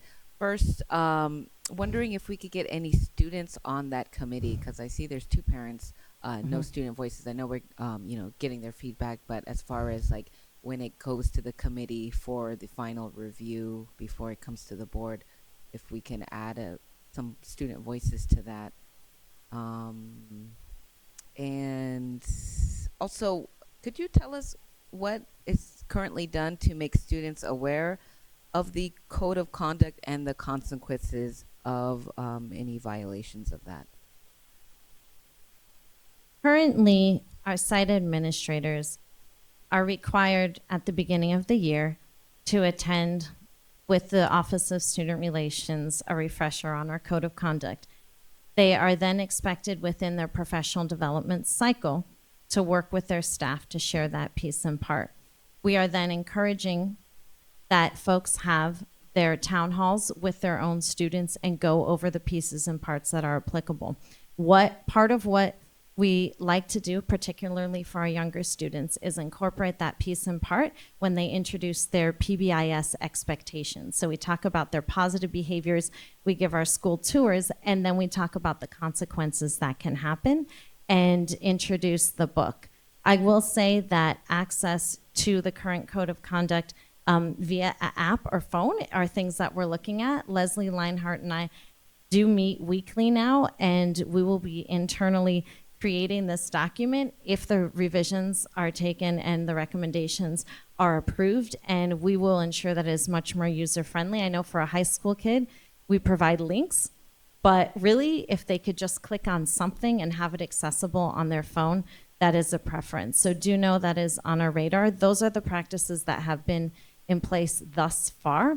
We are recording these particular community forums, and I would like to, if these revisions that we bring are approved and we are able to review our code of conduct, to have a much more accessible document and to ensure within a professional development cycle that we are providing right at the very beginning when we meet with administrators, basically their handbook that they hand to their staff that will be required for them to go through step by step through their high school classes, their middle school, in the same way you would take a tech class and be certified to work online. That would be my hope moving forward, because right now it's just integrated in the processes that the schools have. Oh, okay. I asked this because I remember when I was in high school at Amphi, like every year at the start of the year, we had to go through each page, and then at the end, each student had to sign saying that they understand the consequences in the code of conduct. And I thought it was helpful for me and my peers to know what will happen and perhaps do better and not avoid any of those instances that may come up. And so I wonder if we can explore that. Maybe it'll prevent things from happening in the future. Thank you. May I respond? Absolutely. Actually, I started that practice with our administrators. So I hold in my office their sign piece that they have gone through the code of conduct and are committing to training their staff and their students. So really that would just be a natural progression, because when I began in this position this year, I said, well, let's have people really go through it and sign and say that they know. So I appreciate that. Thank you. Dr. Trujillo, you had your hand up for any comments or feedback on that? No, I think Director Warmbrand did a great job. I'll just say we will move in that direction, but historically, and this was probably the case when you were here as a principal, it's always done in the form of an assembly. So there's a big sort of PBIS, positive behavior reinforcement and support assembly, in which administrators will present an overview of the code of conduct, major violations. But in terms of classroom level going through it, I'm sure we can standardize that process so that there's a more robust review. I do know that students now more than ever have it on the phone. Since we moved it to app-based versus paper-based, you can still get the book, but now we're seeing more and more kids are just they're just downloading the app and being able to pull things up on their phone. But we certainly, I think, can move to that sort of classroom-based process where everybody reviews the code. Thank you, Dr. Trujillo. Ms. Ekstrom, then Ms. Luna Rose. Thank you, Ms. Warmbrand, for your presentation. I just have a couple of questions. What is a good number of community responses that you're looking for? Well, being back into TUSD and working at this level, I don't want to overreach and I don't want to underreach, but I absolutely, if we are able to get surveys for school quality survey around 7,000, right? An average between 5 and 10. And we're doing all of this community stakeholder input and we're requiring 80%. I would like to get as close to 10,000 as possible. And if we can exceed that, that would be great. Now, if this board says that is the bare minimum or this is what we will look at, that guidance is super helpful because we are a small but mighty team in student relations and we will ramp up that process like nothing. I will never bring a dog and pony show. I'm a parent. I care very much about how this code of conduct is revised. From my position and just being a TUSD community member, I don't want to waste anyone's time. So if there is a baseline, please let me know and we will meet it. And I will tell you, Dr. Trujillo, he is out pounding the doorsteps of schools now, right beside me and doing this work. And that's been really very, very helpful. Thank you, sir. Ms. Luna Rose. Go ahead, Ms. Ekstrom. I agree. I just feel like we need a bigger response from the community. So if that doesn't happen within the next few weeks, how is this schedule going to be modified so that we continue into the next school year?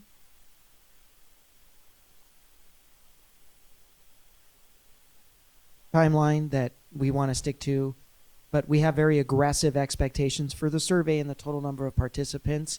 We do want to equal or exceed what we traditionally see from our parents on the, and our staff, by the way, with school quality survey that we do every single year.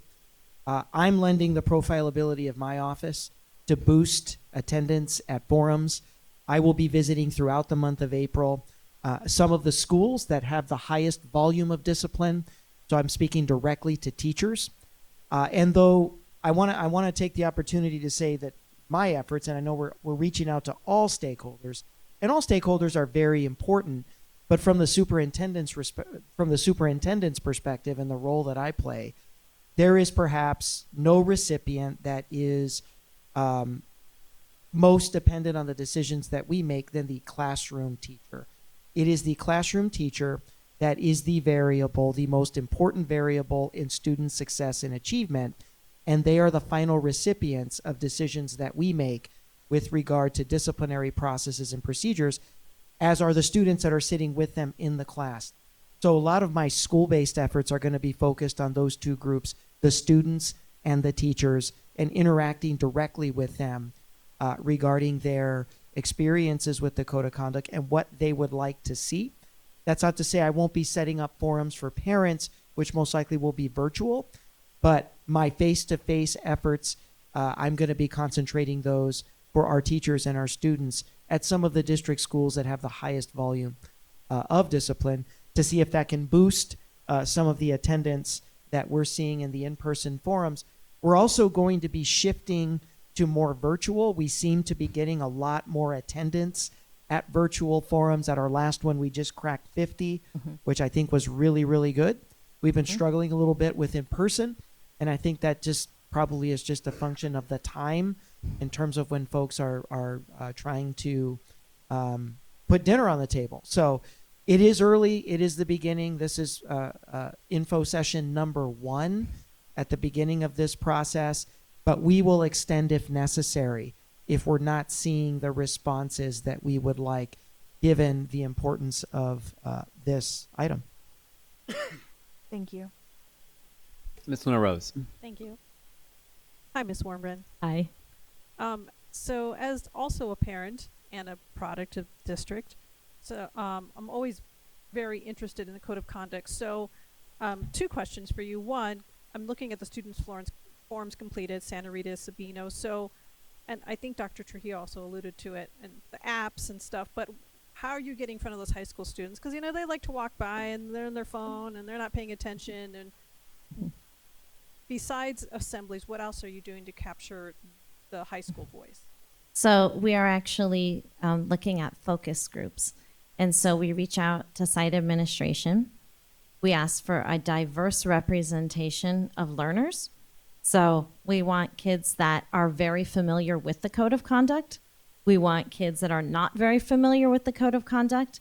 We want to have all stakeholder ethnicities represented and lots of diversity in terms of 9th grade, 10th grade, seniors, 11th grade.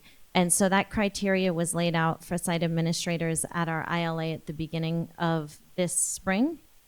And then we reach out, myself and my program coordinator, Andrea Martinez, facilitates those pieces and parts. And I have a program specialist that note takes. That's how we have all this information. We do have a very short presentation we give that just gives them an overview of the code of conduct process so that they understand what we're doing here.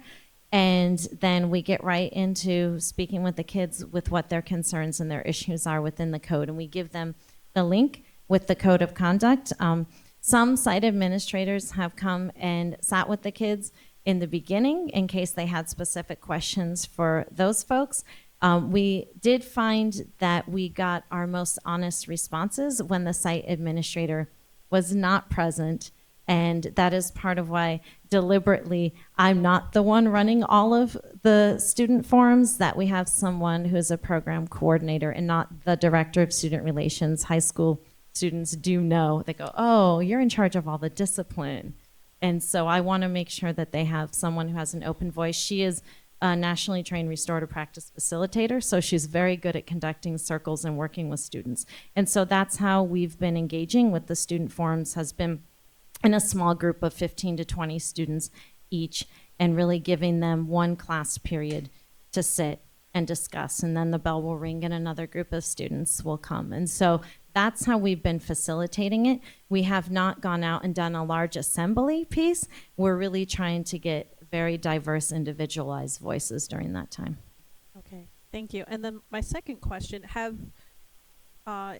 you or your staff, within the limitations that you have, been able to get in front of like site councils? And the Well, so yes, I actually am going to be at Grijalva's site council next week, and that was just something we shared at our regional meetings, was to get in front of site councils. I know I'll be with our parent advisory committee tomorrow with our Mexican American Student Services, but PTAs, cafecitos, site councils, those are all really important pieces and parts. And so what was shared with administrators at the end of this last month, and then again reiterated at the beginning of this month, was that those are appropriate pieces and parts to be invited to. And so we are starting to get those invitations. And like I said, I'll start tomorrow at Hollinger with their cafecito.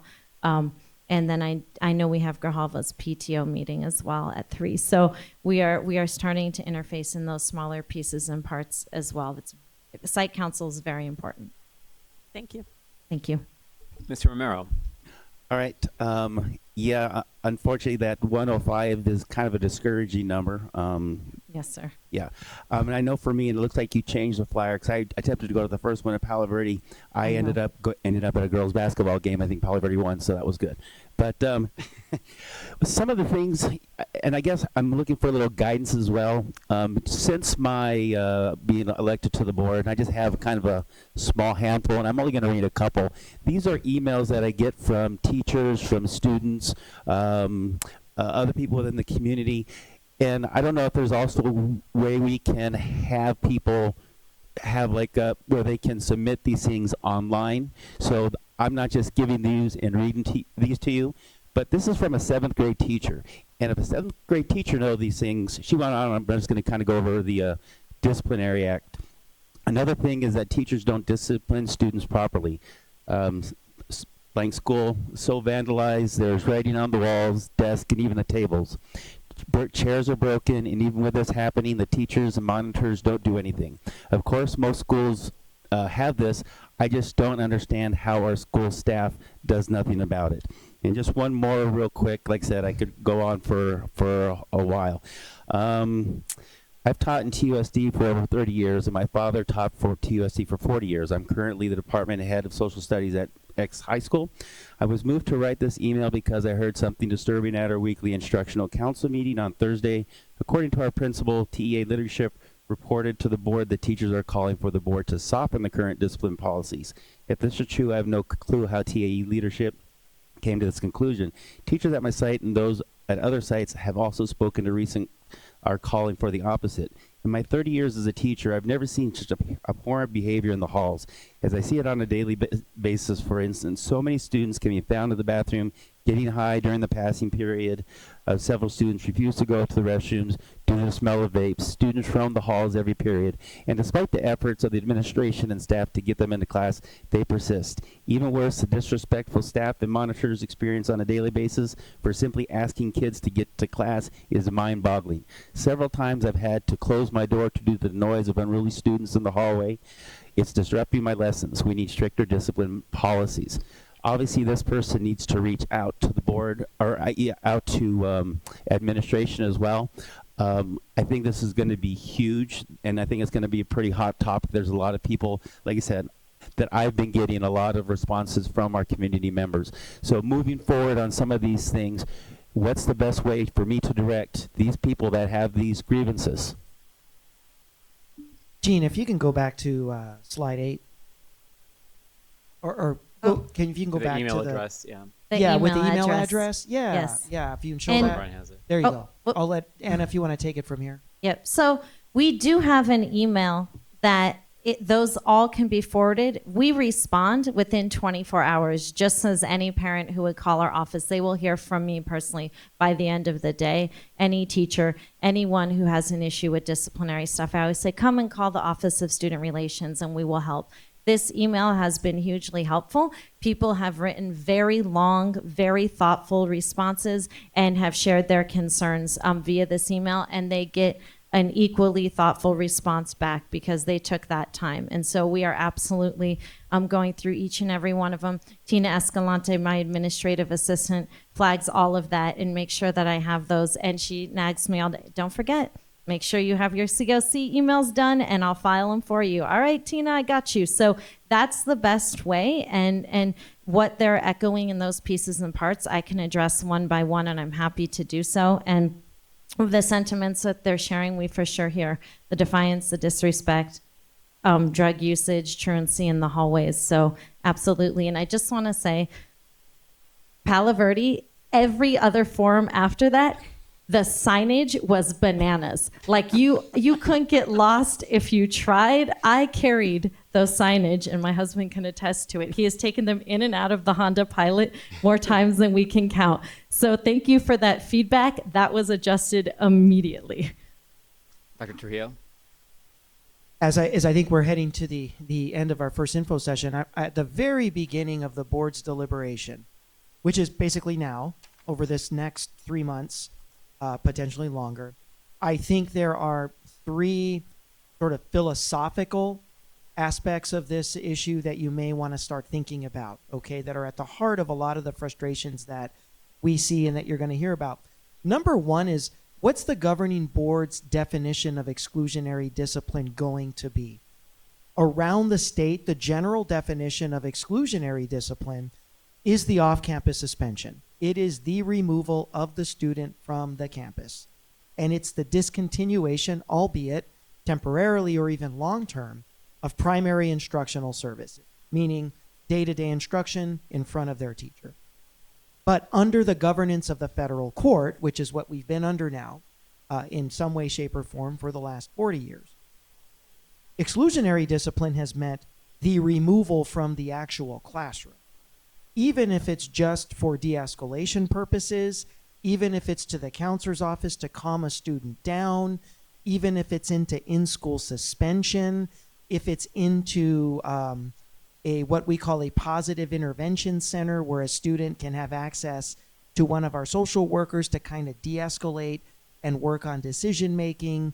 If it's in an elementary setting, if it's the temporary sitting of a student in a neighboring classroom, with all of that being deemed exclusionary, those types of options have been closed off to teachers and administrators, which results in the letters that Board Member Romero starts to see where students end up immediately back in class.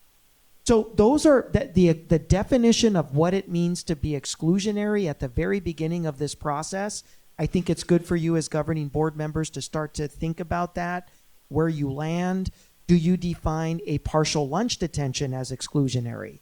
Do you define holding a student in for part of recess as exclusionary? Do you view holding students out of assemblies and field trips as exclusionary?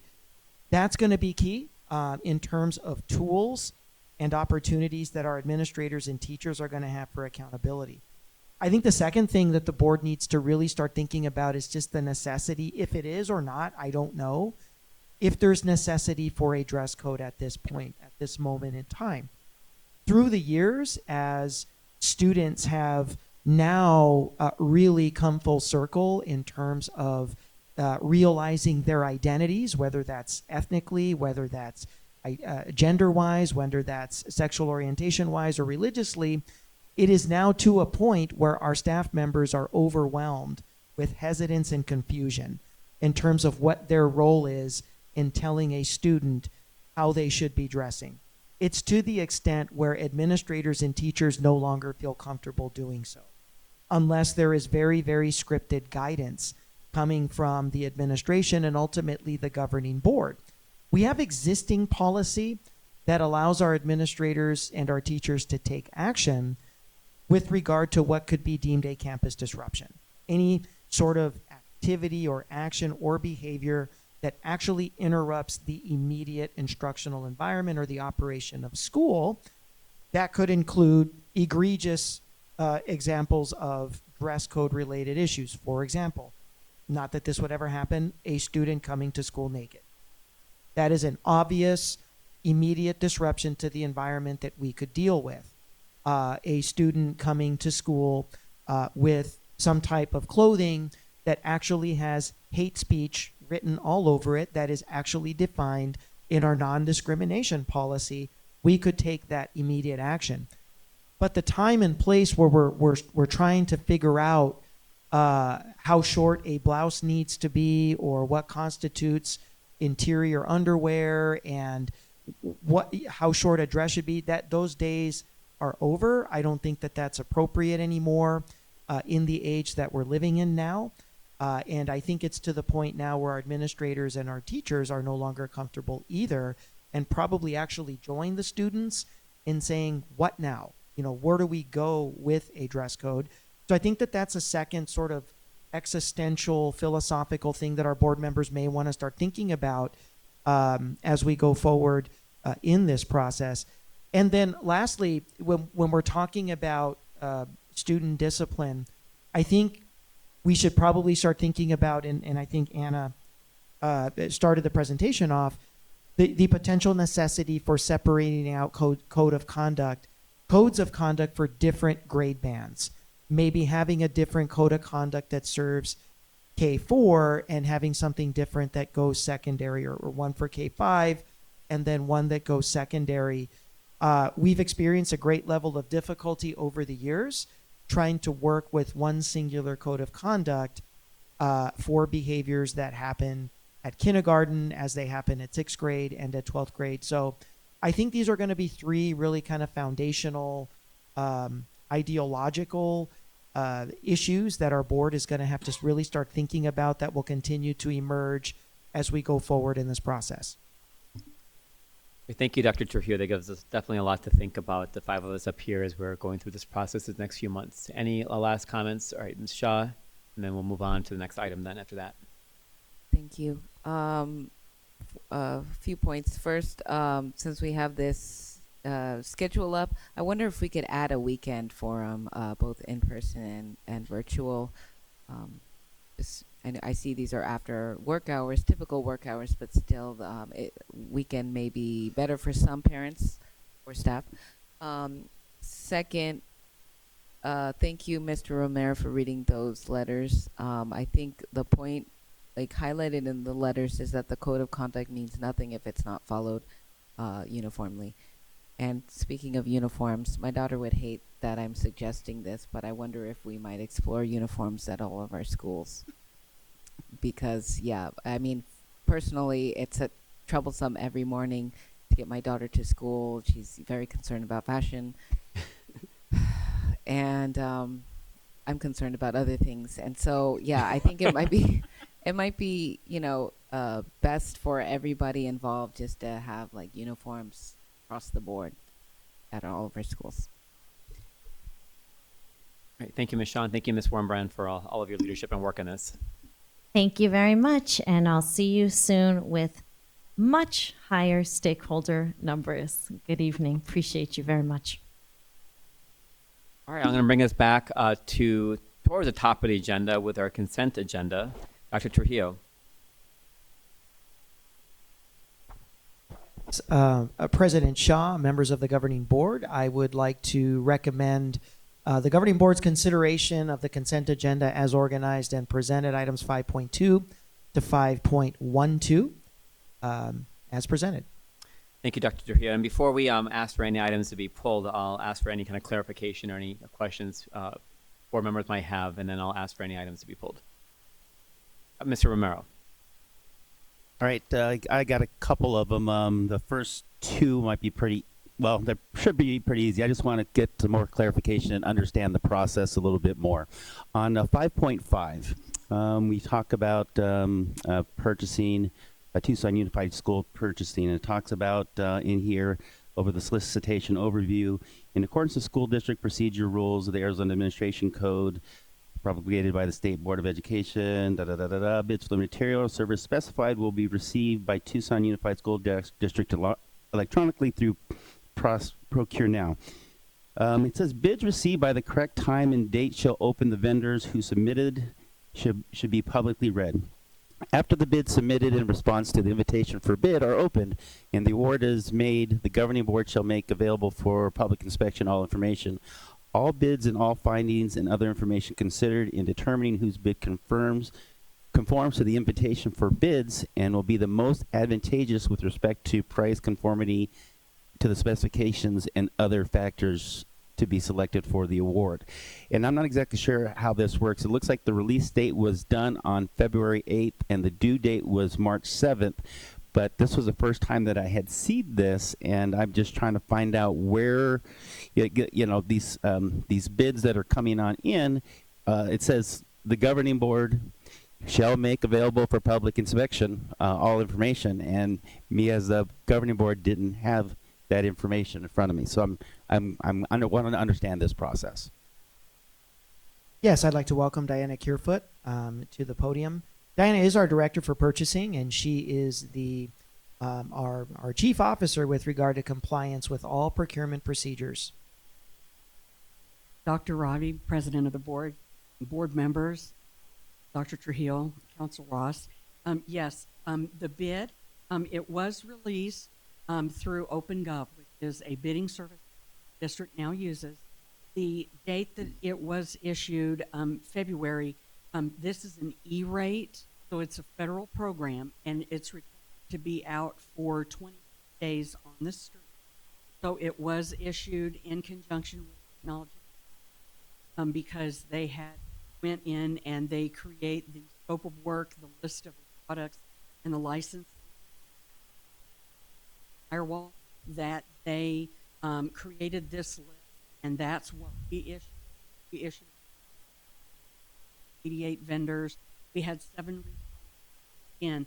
I know that it says that the governing board gets that information, but actually I think it means the governing board, once you award, then the governing board, the office, and then they release that public information, because we hold that information confidential until an award is made, and you as the governing board that tonight and to be able to make the award. And the E-rate is we go out for bid, and the amount, the district 20% of that. And it is something that technology services, I think it's the end of this month, will apply with E-rate for this program. They'll turn in the bid that we received and the amount from the vendor. They will work with the vendor. If that award is given to us by E-rate, the vendor will be paid 80% from E-rate, and then the district's remaining 20%. Okay. It makes sense. Thank you. Ms. Rumor, you have any other further questions? I got another one on a different agenda item, 5.7. I just kind of want to go over the contract. And again, like I said, I'm not part of making those decisions, but at the same time, you know, I'm a big supporter of local businesses and things like this, and kind of looking into some of these contracts. And this one on 5.7 for, let's see, with Norcom Industries. On here, they have a few different locations, one in Mesa, Arizona, one in Tucson, Arizona. But on their quote, page 2 of 2, they have install travel and per diem to the tune of $56,629, and then demo labor travel and per diem $37,223. And in it, just to say, like installation travel, they have drive time, 4 men times 4 hours, 16 hours times $45 per hour, just to do an install trip. 4 men, 13 nights, 52 nights at $90 for sleeping arrangements. 4 men, 14 days per diem to do install. If I'm just trying to find out if this company is here in town, why are we bringing in people from out of town to do this work at the tune of almost over 80,000? Yes, I'd like to welcome our project manager, Mr. Damon Ballesteros, and possibly some assistance also, Ms. Kierfoot, from a purchasing perspective. Good evening, Dr. Shaw, Dr. Trio, and Council Ross. So the question in regards to Norcon, because of the special nature, the technical details to do the overall installation, the in-house resources at Norcon are not capable of providing that work. That work entails really replacing the entire bleacher system on both sides. That includes the bottom rails, the linkage components, as well as the mounting brackets to the upper surface of the upper row. Their internal team that they have here is more specific to some minor repairs, and those minor repairs are more consistent with, say, a bottom link, a motor replacement, something to that nature. But when we're going into a full-blown replacement and technical parts, they needed to bring in the entire team. And again, this project was presented to the Arizona State Facilities Board, and they are the ones that are paying the costs. The costs with Norcon has been vetted with the Arizona State Facilities Board, not only at a state level, but also with TUSD local level. And they identify the vendors when we present to the State Facilities Oversight Board of these projects. As long as we follow the vetting process with the vendors, those are the vendors that move forward with. All right, and then kind of also going on this, it talks about, I just want to make sure that the amount we're doing for, because they have the base bid, and then they have alternate bid 1 and alternate bid 2, and then total with alternates 1 and 2. Is that what we're going to be voting on today? Yes. All right, and I'm just trying to find out some of these things. Understand alternate number 1, add restroom scope. Alternate number 2, add hollow metal doors. I'm just not at 25,000. I will help me understand what adding hollow metal doors in this process is. Sure. So once the components are fully extended, you need hollow metal doors underneath both surfaces on both ends to access for maintenance.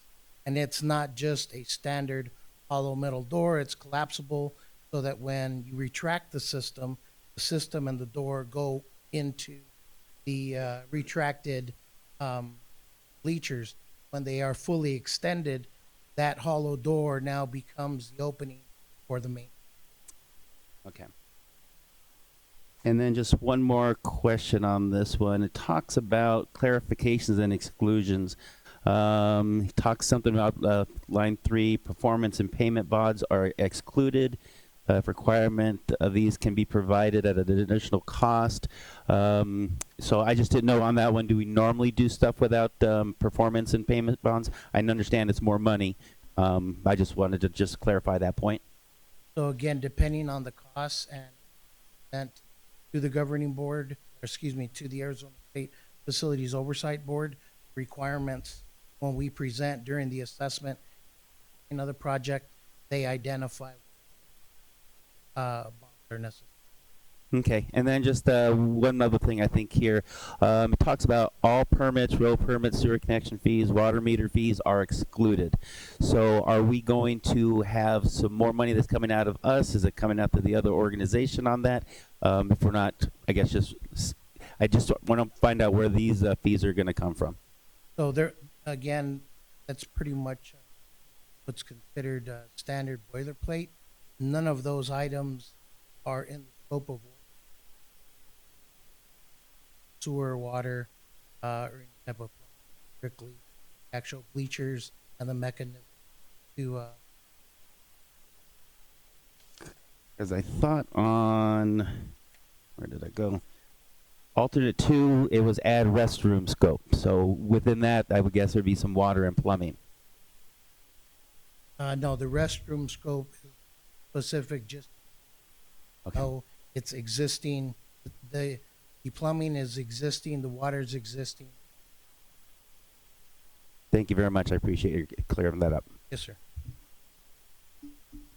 Mr. Mayor, you have some questions on some other items? Yes. Dr. Shaw, if I can ask a question about that agenda item, if we're not moving on. Sure, go ahead. This is 5.7. Yes. Just to clarify, in regards to Mr. Romero's questions, so there are no approved vendors from the State Facilities Board that are local with that same skill set. Is that correct?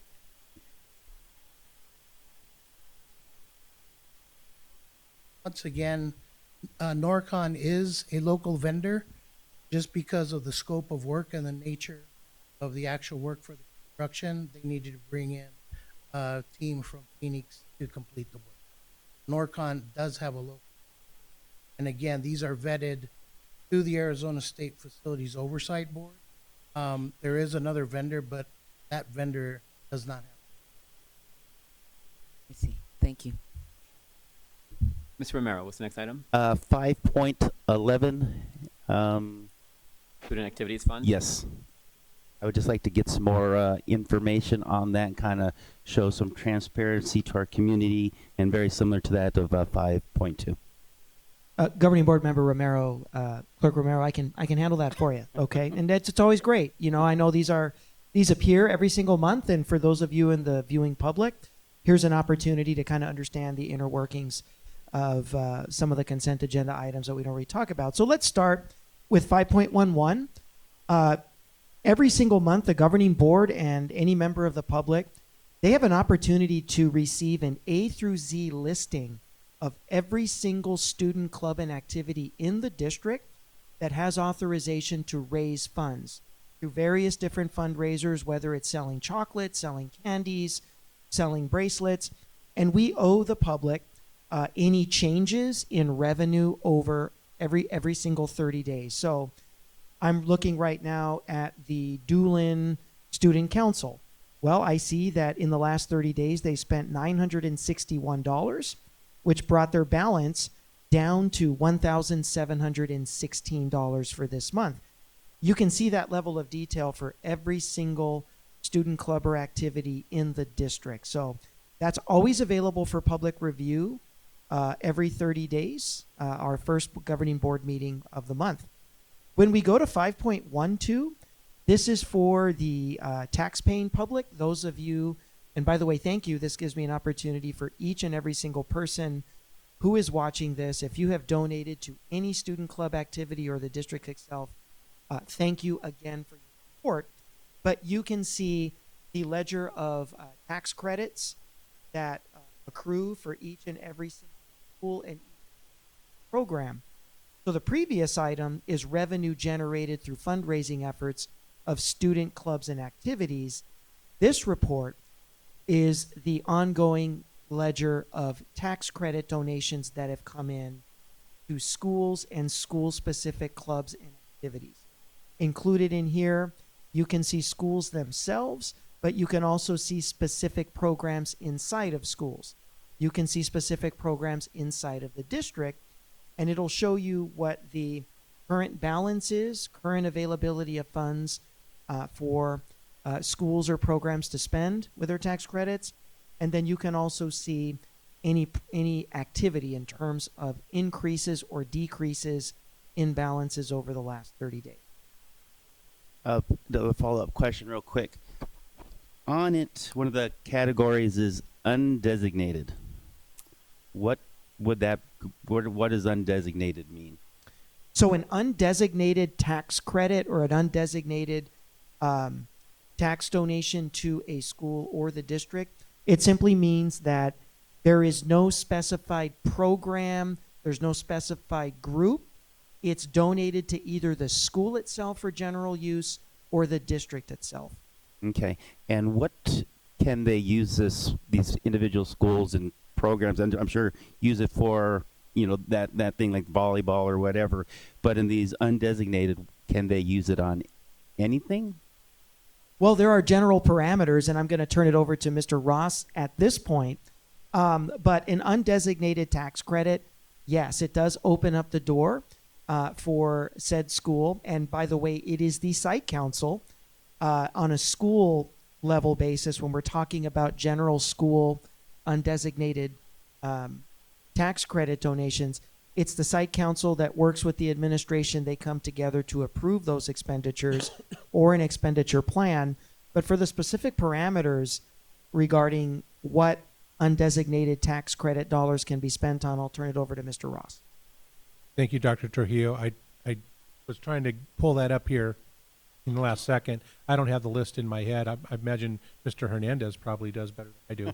But there is a list that was actually recently expanded a few years ago to allow for more capital items to be purchased with undesignated. But it is a school council obligation to determine how undesignated tax funds will be used, and there is a specific list that I'll pull up and send to you all shortly. Okay. While we're on the topic of tax credits, I'll just make a reminder to our listening public that if you haven't made your tax credit contribution for the tax year 2022, you still have until April 18th to do so. So please, $200 per individual and $400 for those filing jointly. Please give to your local school. I do have the list. I got it. Okay. I can read it pretty quickly. So furniture, furnishings, athletic equipment, including computer software, pupil and non-pupil transportation vehicles and equipment, including all capital expenditures within contract with the school district contracts for pupil transportation, textbooks, and related printed matter subject matter materials adopted by the governing board, instructional aids, library books, payment of principal and interest on bonds, and school district administration emergency needs directly related to pupils. Thank you. And then I kind of was going over this. There's a lot of pages that go into this. But one of the numbers that popped out to me is Cragen undesignated is over $92,000. Is there a reason why they're not using these monies in their schools? It looks like the beginning balance was $73,000, so they got a revenue of $18,000. Over the year. It just seems like there's a lot of money just sitting at a school that's not being used. And I did visit the Cragen campus. I'm sure they could use that money in a lot of different areas. Is it strictly then up to the site council? If for places that have a lot of money that are needing things, is there anything to incentivize them to use this money? Dr. Yes. Trujillo, I'm on Zoom and I can answer the question for Oh, Mr. perfect. Romero. Yes, Mr. Hernandez. Yes. So by board policy, Mr. Romero, every school is required to submit a plan by October 15th on how they're going to spend down their available balances in their extracurricular tax credit funds. Some schools, because like Mr. Ross provided you that list, will want to purchase some large items. Sometimes they're looking to provide like big purchases for athletics, for example, and they will build up their balances until they get to a point where they know that they want to spend. Ultimately, though, if a significant portion of these balances are stuck in the undesignated pot, it rests upon that site council to make a determination on where they want to spend depending on the ask that comes from the principal. So we have a plan for every school to tell us this is why either I have a large balance or this is what I'm going to do, in the next 12 months or whatever the period of time may be for them to spend down their balances, and we can make those available at any time. Okay, yeah, because I just noticed there was a few that were high, and it makes sense to save up for those high priced items. All right, that was the clarification I needed. Thanks everybody for helping me out. Thank you, Mr. Romero. Dr. Trujillo, go ahead. Yeah, for clarity on that item, and I want to thank Ricky. What we don't do, and just I want to be very clear, is the administration does not move in and direct the site council how to spend the money. Our governing board doesn't move in and tell schools how to spend their undesignated tax dollars at this moment. It is in the purview of the site council. We do collect the plans. We do ask for explanations, but at the end of the day, it is at the site council's ultimate authorization. Ms. Shaw? Thank you. And so on that same vein, there's no expiration date when they have to spend the funds. It doesn't get moved or liquidated at any point. Okay. No, those funds carry from one year to the next. Okay. Thank you. Great, thank you for all those great questions. So I'm going to ask for any items. I'll pull item 5.8. Are there any other items to be pulled from our consent agenda? Right. So I will move for items 5.1 through 5.12 minus 5.8 to be adopted by our governing board. I'll second. Ms. Lunaru seconds. Any further comments or discussions? Seeing none, all those in favor say aye. Aye. Aye. Any opposed? Any abstentions? Item passes 5-0. Turn it over to Mr. Ross for item 5.8. Thank you, President Shaw. 5.8 was just discussed this evening with the board in an executive session.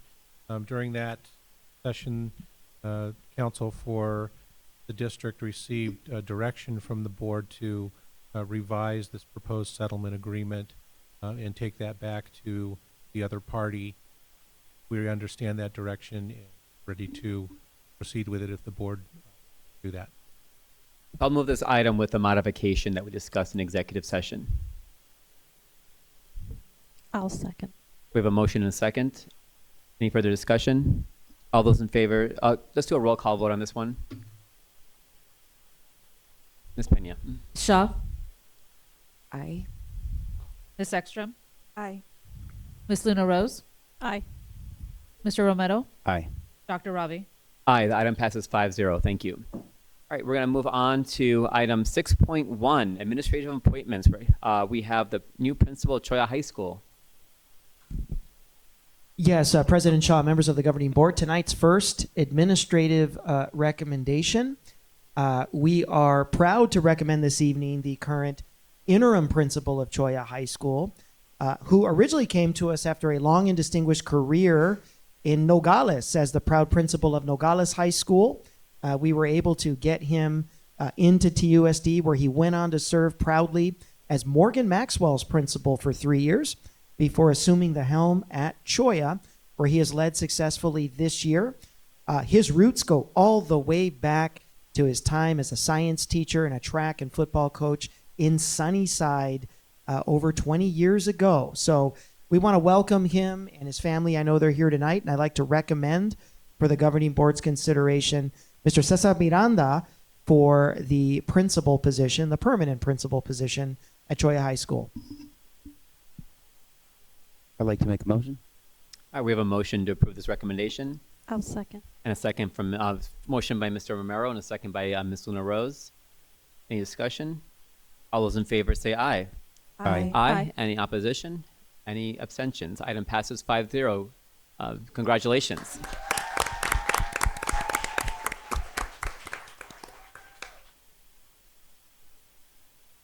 This moment if you want to say a few words. Yes, it is customary for our newly appointed to say a few words. Superintendent Dr. Trujillo, board members, board president Dr. Shah, I want to thank you for this opportunity. I'm very excited to continue my time at Cholla High School. My first several months there have been amazing. I have amazing staff, amazing students. So I'm looking forward to getting that interim title off and being the actual principal of a place that I love to be working at. And thanks to my family and friends to be here tonight and some of the staff as well. So looking forward to a great opportunity at Cholla. Thank you. Ms. Miranda, thank you and congratulations. Dr. Trujillo, the floor is yours again for our next administrative appointment, Pister Middle School Principal. Yes, our next and final administrative recommendation of the evening is for the principalship at Pister Middle School. Proudly serving as its interim principal, tonight's recommendation has also had a long and distinguished career here in the Tucson Unified School District. She is primarily noted in her career for her proud and distinguished service at Pueblo High School, proudly serving the Warrior community in a variety of roles, but most notably as its assistant principal for many, many years. She also served as a department chair and as a coach. Her husband is proudly on staff there as well as one of our amazing CTE educators. She left the friendly confines of the Warrior community for a new adventure as principal of Pister Middle School, one of the district's largest middle schools. She has done a tremendous job there in her first year as the interim, and I know that the community widely supports her recommendation this evening. So tonight we would like to recommend Catherine Gunnels to serve as the principal of Pister Middle School. I'll move for nomination. All right, we have a motion to accept the recommendation by Ms. Melina Rose. Is there a Second. second? Second by Ms. Ekstrom. Any further discussion? All those in favor say aye. Aye. Aye. Any opposed? Any abstentions? Seeing none, the item passes 5-0. Ms. Gunnels, congratulations. Would like to welcome Ms. Gunnels to say a few words.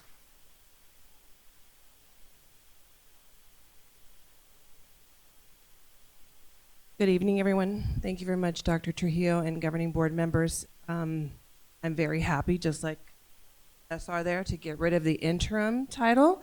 I have learned a lot in my few months here at Pister, and I'm very, very proud to be serving that community. It's just another version of Pueblo, just a little bit younger, and but nothing happens by itself. I'm not here because of the things that I've done in isolation. It's because of all the people that have been supporting me, my husband, my mentors, my friends.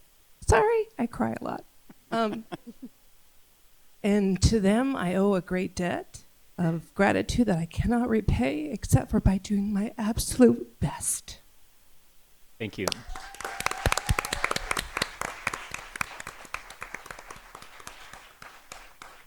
So we are over 4 hours into our governing board meeting. I'll call for a brief recess and do photos, and then maybe a brief break before we get on to our next items. Yes, absolutely. Okay.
All right, I'm going to get us back started here as we enter hour 5 of our governing board meeting. Remember, we get time and a half from this point on.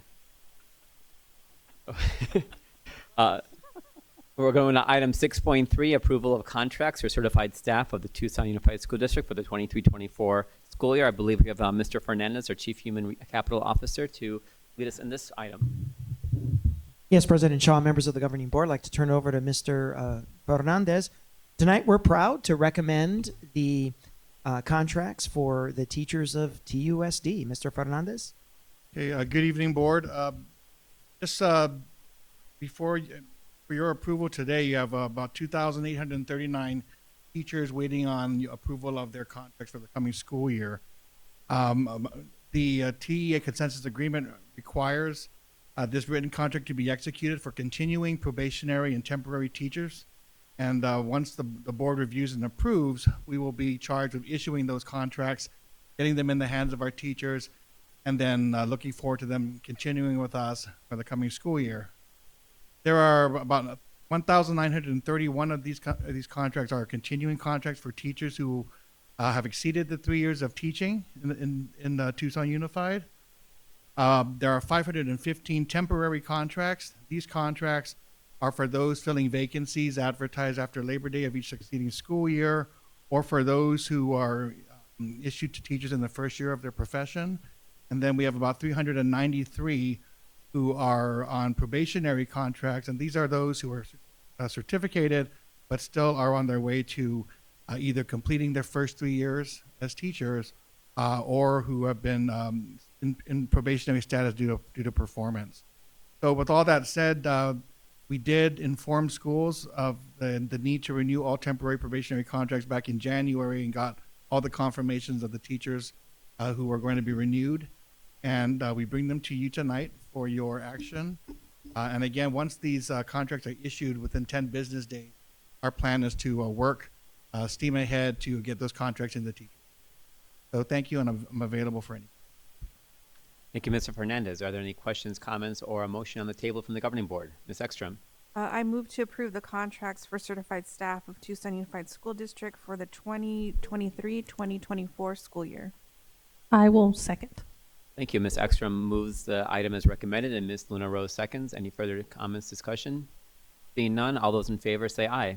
Aye. Aye. Any opposed? Any abstentions? Items passes 5-0. Thank you. So as a self-proclaimed math nerd, I am excited about 6.4, Math Week Proclamation. Dr. Trujillo. In a celebration of numeracy across TUSD, I would like to welcome our Senior Director for Curriculum Development, Heidi Aranda, to read Proclamation of Math Week for the Governing Board's consideration. Good evening, Board President Dr. Shaw, Clerk Romero, Board members Dr. Trujillo, Council Ross. As math educators, we are very excited to bring this item to you. I'm here with my staff, Omar Sotelo, Michelle Merritt, Carrie Burden, and Dana Islas, all of us math fans, or mathletes, as my daughter makes fun of me for calling myself. Before I turn it over to Omar Sotelo to read the proclamation, I would like to share my appreciation to all math educators in TUSD as they empower our math learners and inspire an appreciation for this very important discipline. Our Math Week is off to a great start, and we are well on track to meet our goal of 500,000 minutes of math games played. We are already over 100,000 minutes played, and over 500 families have engaged in our Math Week initiative. Congrats to our top participating schools, Doolin, Boothvicket, Utterbeck, Borton, Dunham, Dodge, Olson, Davidson, White, and Roberts Naylor. And every day we'll announce our top schools that are participating.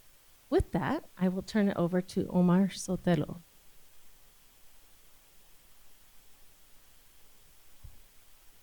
Thank you, Heidi. Dr. Trujillo, Governing Board. Math Week Proclamation, March 13th through 17th, 2023.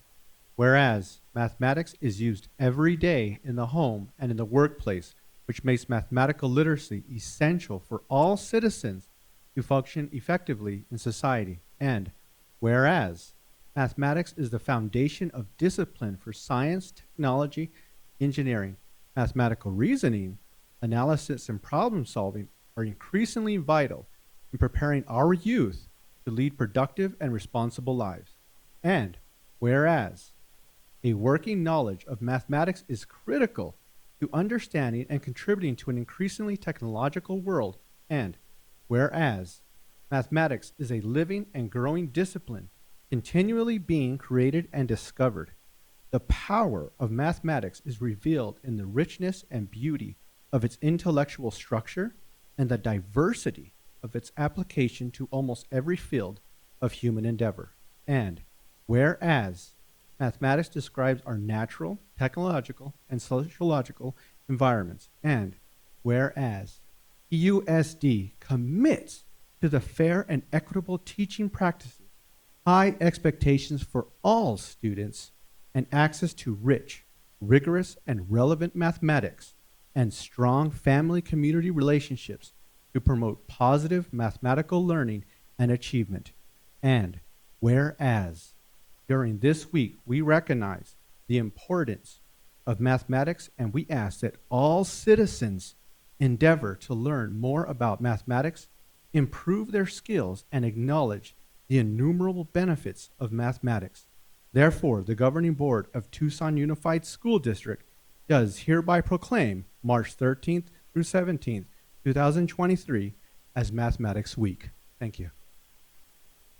Thank you, Mr. Sotelo. And I will move the item to approve March 13th to 17th as Math Week proclamation as presented.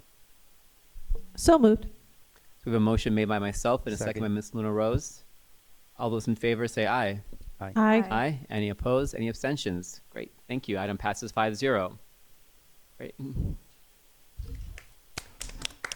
And thank you for coming. As somebody Thank you who's for not a being math here. fan at all, I appreciate you.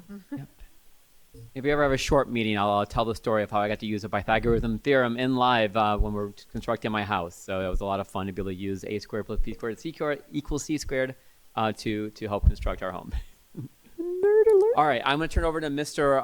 Ross for item 6.5, consideration of class action settlement with Jewel Labs Incorporated. Thank you, President Shaw.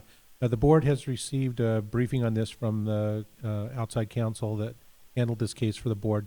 But a little history here, going back to October of 2019, the governing board sued Jewel Labs and Altria, which is a division of Philip Morris. I think we all know who they are, for their part in creating an epidemic of vaping among our students, creating safety and health issues in our schools. And they did that by marketing directly to students. That was the basis of the lawsuit at a high level. TUSD was one of the first school districts in the nation to sue Jewel Labs and Altria. Others followed, about 1,500 others followed in TUSD's footsteps. After several years of preparing for a trial on this case, our counsel and with a settlement judge that was appointed by the federal court in San Francisco, reached a proposed settlement with Jewel Labs. I will say that TUSD was considered and volunteered actually to be what they call a bellwether district. It means that there are 1,500 plaintiff school districts in this case, but TUSD was one of 7 or 8 who actually prepared to go to trial. This meant a lot of work for your staff or the superintendent, who enjoyed a deposition, I believe. But our staff was great in participating in the discovery process. We had to produce a lot of documents. So we were going to actually go to trial in San Francisco. Actually, we still could. Depends on whether the board approves the agreement. So after all of this period of discovery with the lawyers for Jewel Labs and Altria, this settlement process was going on, and they reached a proposed settlement for school districts. The total amount is approximately $436 million. TUSD, with a formula that these folks came up with, and the fact that TUSD put itself more at risk with this, with being a bellwether district. TUSD's portion of that under the settlement would be a gross amount of about 10.6. So, and I provided for the board the kind of breakdown that other districts would get under this proposed settlement in TUSD of, due to our size and the fact that we were putting more at stake with this process, is up there in the top, 5 or 6 districts in terms of how much it would get. There was an agreement with the attorneys that were representing the district for fees for them, of course. So with a net amount, after paying those fees, the district will get a little bit over $7 million out of its participation in this. The structure of the payments proposed is to be about 54% coming this summer to the district, and then starting in December for the next 4 Decembers, the district would get basically equal amounts. So a little over half of it this year, and then every December another payment until December of 2026. This proposal would only settle the case with Jewel Labs. The Altria part of it is still set for trial. They have not wanted to participate in this settlement. So this is just part of the case that the district filed. There is still a case open with Altria Lab. And I am happy to answer any questions. Before I turn it over to my colleagues in the governing board, I wanted to say kudos to our staff and past governing boards for taking the leadership on this and being a bellwether case. Looking at districts that are similar in size, they're about in the $1 million range in terms of their settlement, and ours is over $10 million, of course, minus attorney fees. And so just kudos to our district leadership for really setting the bar and taking the bull by the horns on getting us in the front of the line on this lawsuit and really pulling that trigger early on.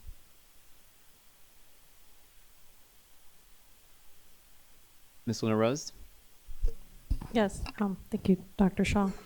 Dr. Trujillo, I'm curious, because I'm sure that if there's parents or community members listening right now, what would when we get the settlement money, I know it's in increments, but what are we going to be using the money for?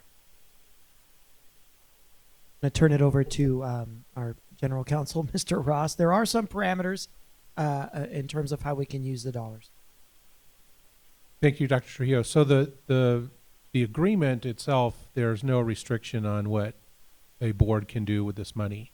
But I'm working with Mr. Hernandez to get the board, before we get this money, have a plan for you to operate within the maximum flexibility that Arizona law requires with settlement money. But obviously the goal is going to be to provide as much of this money as we can possibly do under the law and the USFR to benefit students and student safety.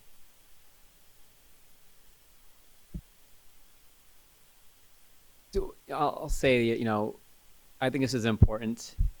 I think holding big businesses like Jewel and Altria accountable for marketing to children and for selling addictive products to children is important. As a physician, I see the effects of nicotine addiction and then marijuana use and other drug use time and time again. And it's horrible consequences on the health and life and safety of so many of our community here in Tucson. And I wish it was more. I wish we could do more to really hold Jewel and other groups accountable. But I understand how it works, and this is, I think, a good start. And I think this will be really important for our district to accept this tonight. I'd like to see this item come back to us with more information on how this can be spent. I'd like to see this really spent on addressing mental health and behavioral health and addiction and other needs of our students that were victims of Jewel and other organizations and businesses that marketed and targeted them with addiction and nicotine and other consequences as that progressed over time. And really addressing some of the academic loss and other things we know are consequences of addiction amongst our students. So I think there's some really specific things that we can do over the next couple of years with this money so that we can really impact positively and try to mitigate some of the negative effects of this in our community. Ms. Shah? Thank you. I want to echo all the comments that you said, Dr. Shaw. This is an epidemic in our schools and every school district in the nation. And so I'm pleased that we were one of the first districts to be involved in this, and I hope that with this money we can put it towards our students in helping them combat their addiction to this and other substances. I'm happy to say that the City Council has moved to provide or start doing stricter regulations of the smoke shops in our city. I think that will go a long way, but of course it's just one part of the puzzle, and looking forward to using this money to put it towards that issue. Thank you. Mr. Ross, when's the first settlement payment expected again? Our outside counsel said that we should expect that in June of this year, the 54% of it. Okay, in June.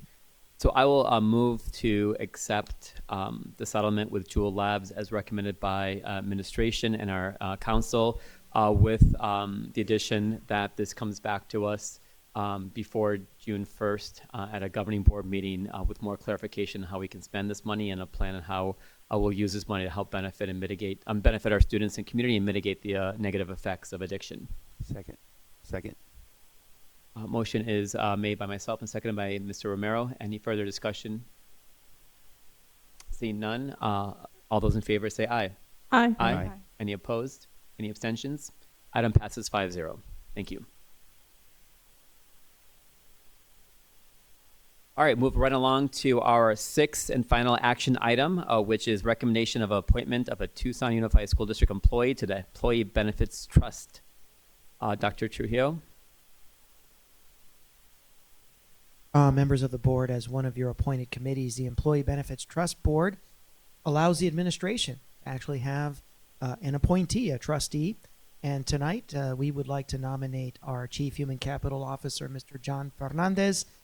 The Employee Benefits Trust has already had an opportunity to review his application for membership and also is in full support. So we would like to ask the governing board to consider our recommendation that Mr. John Fernandez serve as our representative as a sitting trustee on the Employee Benefits Trust Board.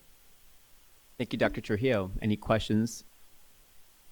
Ms. Shaw, as a member of our Employee Benefits Trust, would you like to move the item? Yes, so moved. I'll second. All right, item is moved by Ms. Shaw and seconded by Ms. Luna Rose. Any further discussion? All those in favor say aye. Aye. All those opposed, nay. Any abstentions? Item passes 5-0. Thank you, Mr. Fernandez, for your work on this really important committee. All right, we have two study action items. Item 7.1, TUSD Communicable Disease Outbreak Task Force Recommendations. And I see Mr. Ga, our Director of Health and Services, coming to the podium. Dr. Trujillo, anything to add before we get started? To it, I'd like to welcome Mr. Ga with our recommendations. Mr. Ga, please, I always ask staff to give an introduction to who you are, your role in the district, and your background before you get into the presentation. Sure. First of all, good evening. My name is Joseph Gaw. I am the Director of Health Services, the Tucson School District, and I am my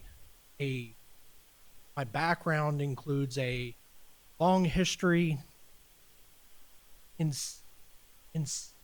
service as a registered nurse. So my charge tonight is to provide you a Q3 update on where we are with the task force.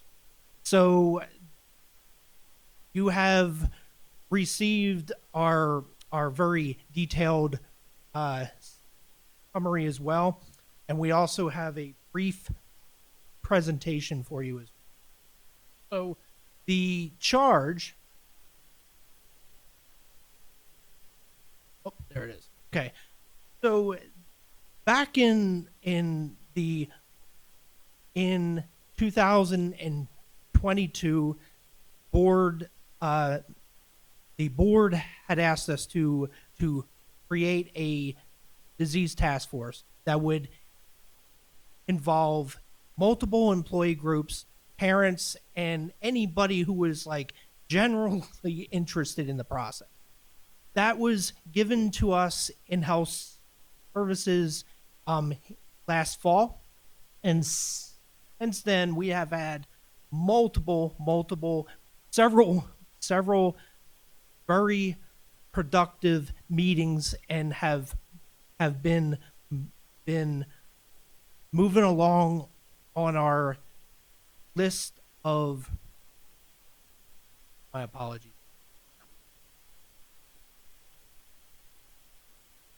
the list of tasks that we have presented, that we have committed to back in the fall. So the charge we have here on the screen for you, which we had really now completed practically everything on this list. So all the policies have been reviewed, and we have submitted all those for the to be reviewed at a higher level at this point. And we are now working on the first generalized policy where we are gonna the process is very direct and simple, so that if we have a case of anything, the site has the site now has clear steps one shall take. And we actually had an opportunity to pilot that, actually, and it turned out really, really well. So here, the ones who are like technically who are labeled as in progress is actually almost complete at this point. Okay, so very, very on track. The challenge has been getting people to participate.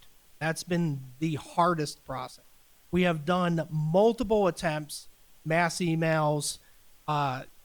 We have really put ourselves out there. And as that you can see, we've had little participation in the process. Those who are there are very, very involved, very dedicated, and they have been very helpful in really in the achievement of all of these head tasks within our past slide there. So we started asking, how often are you attending and why are you not attending? And so we had, out of 29 we've asked, because that roster has gone up to 33 and down to 29. So that roster grows, and sometimes will shrink as well. But only 10 participants actually had provided us that the feedback, and obviously half of those people are the ones who are there all the time. So those that have provided us that information have said that the times become extremely challenging with family, with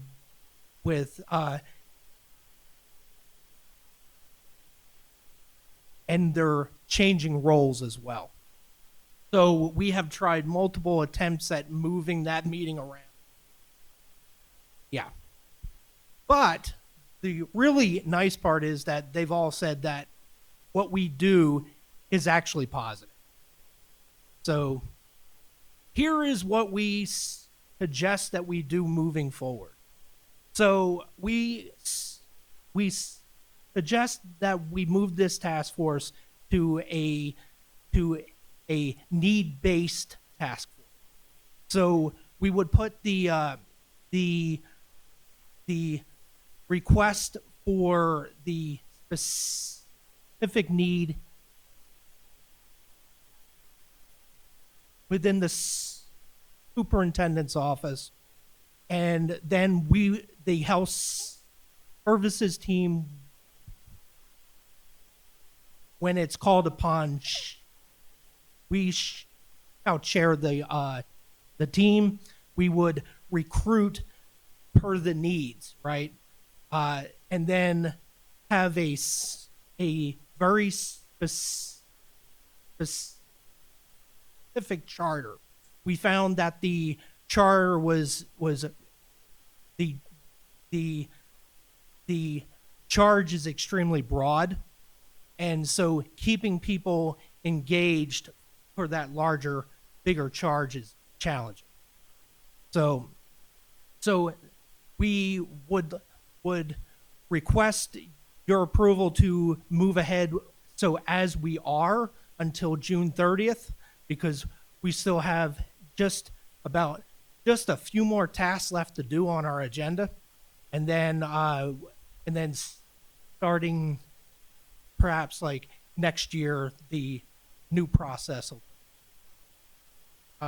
With that being said, so now I am open to questions. Great, thank you, Mr. Gah, and I appreciate your leadership of our health department here and TUSD, and all of your work on this committee this past year. And I'll just say that sometimes quality of members and attendance is sometimes more important than quantity. So I'm glad we've had a lot of good folks as part of this committee attending our meetings. Anything from our governing board? All right, see no questions or comments. I'll move to accept the recommendations of the as presented here tonight. I'll second. Item has been motioned by myself and seconded by Ms. Luna Rose. Any further comments or discussion? All those in favor say aye. Aye. Aye. Any opposed? Any abstentions? Item passes 5-0. So we'll be continuing this committee through June 30th and making this an ad hoc committee for as needed items after July 1st. And thank you for your leadership on that. All right, thank you. Thank you. Okay. Our second study action item 7.2, Governing Board Policy CBCB, Settlement Authority, first reading. Mr. Ross. Thank you, President Shah. So claims happen. we're a large school district with 8,000 employees, 40,000 students plus, and community members that interact with a $500 million organization occasionally gets claims. Currently, all financial claims, any claim settlement that has a financial component to it comes to the board, even if it's relatively small. And there's no current policy to delegate that. What this policy and what it does, not having that authority in the superintendent or council, can delay quick settlements of relatively small claims. Sometimes it makes it difficult to enter into meaningful mediation without clear authority. So we end up having to do a tentative agreement and a mediation, come to the board, go back, and in the meantime, we're kind of stringing a case. So what the proposal is here is a policy that would permit the superintendent or general counsel to settle claims up to an amount. In the draft proposal here, the draft policy, we put in $25,000 just because that fits in with the general liability deductible that that we have with the Arizona Risk Retention Trust. So it's just to kind of get the discussion going. It's congruent with that. Made some sense. So this policy would allow for that authority. Also, because the board wouldn't, under this policy, wouldn't be going through every single case with small, relatively small settlement amounts, that the administration would provide a quarterly report to the board as to the activity under this policy. So a quarterly report saying the administration settled 3 cases with these general facts and with this amount. So that's the proposal. This is a first read. So if approved, then it would go out for comment to the public for 30 days. Ms. Shaw.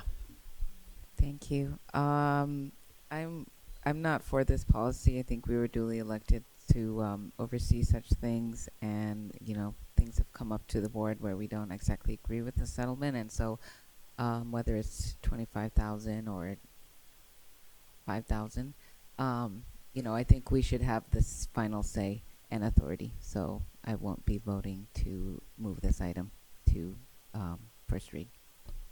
Thank you, Ms. Shaw. And I'm going to just add, I really appreciate your intent here, Mr. Ross. I think, I always usually support things that streamline the work of the governing board and help us be more effective in terms of the items we address. We haven't had a ton of settlements, thankfully, over the course of my 2 years and a few months on the governing board. So I don't know if that would really help streamline things per se. And I think, as Ms. Shaw said, sometimes not the dollar amount. It might be some terms of settlement that we have input into. I don't see this as an issue that's really come up too often. So I'm unless convinced otherwise tonight, will not be supporting this as well. Mr. Romero. Yeah, I kind of you relate to exactly what Dr. Shaw and Ms. Shaw are saying. As the board members, at the end of the day, the voters are going to say, well, why did you do that? Versus say, well, we had this policy that we passed. I think that could come back to us as board members to give some of our authority away when it comes into the dollar signs, because I know a lot of our constituencies are look at that, and they do look at that pretty closely. I'm seeing no further comments, and I'm seeing no one making any motions for this item. So this item will die for any motion. But I really, again, appreciate the intent for what we're trying to do, and I look forward to working with you on other ways we can streamline the work of the board. So I'm going to move us on to our final major item of the agenda, item 8.2, Kindergarten Entry Assessment Update. Dr. Trujillo and your team. President Shaw, members of the governing board, Senate Bill 1572 a year ago, which became Arizona Revised Statute 15704, now mandates a kindergarten entry assessment to be facilitated for every single kindergarten student in the state. That is to be effective 2023-2024 school year. And so I'd like to invite our Senior Director for Curriculum Development, Heidi Aranda, to take lead on this presentation. While we're waiting, you want to come up on the stage and do a dance for us, or I will pass. Do you have any energy left at almost 9 o'clock? I do see Heidi making her way. There she is. There you are. Okay. All right. That's okay. Just setting the stage and talking about the changes in statute that have now required this assessment. So if you want to go ahead and take us through, that would be great. Ms. Arana, as always ask for just introductions of you are and your background, and then please introduce your team as well. Good evening, Board President Shaw, Clerk Romero, Governing Board members, Dr. Trujillo, Council Ross. Tonight we're bringing forward, Dr. Trujillo mentioned a statutory requirement for a kindergarten entry assessment. And with me, my name is Heidi Aranda. I'm the Senior Director of Curriculum and Professional Development. And I have with me Michelle Merrick, who is a Program Manager of Academic Interventions. And Michelle also is our Literacy Specialist in the district and oversees our Move On When Reading initiative. Of course, our Assistant Superintendent of Curriculum and Instruction, Lori Hewitt. Ooh, I'm catching my breath. All right, so first, next slide. So you see the reference to statute there on the slide. but recent legislation requires that all kindergarten students be assessed using the Teaching Strategies Gold TSG tool beginning with the 23-24 school year. I will say that things are changing at the Arizona Department of Education, and so that tool may change, but we are attending weekly office hours and getting updates on ADE's implementation of legislation. There is a website there that provides ongoing information. Right now, it says that things are on hold until further notice as ADE determines its implementation plan. Next slide. So a little bit about Teaching Strategies Gold. It is not a new assessment to TUSD. Teaching Strategies Gold is an assessment that is used by our early childhood educators in preschool classes. They do it several times a year. It is a tool that's meant to drive instruction to differentiate for students and their needs.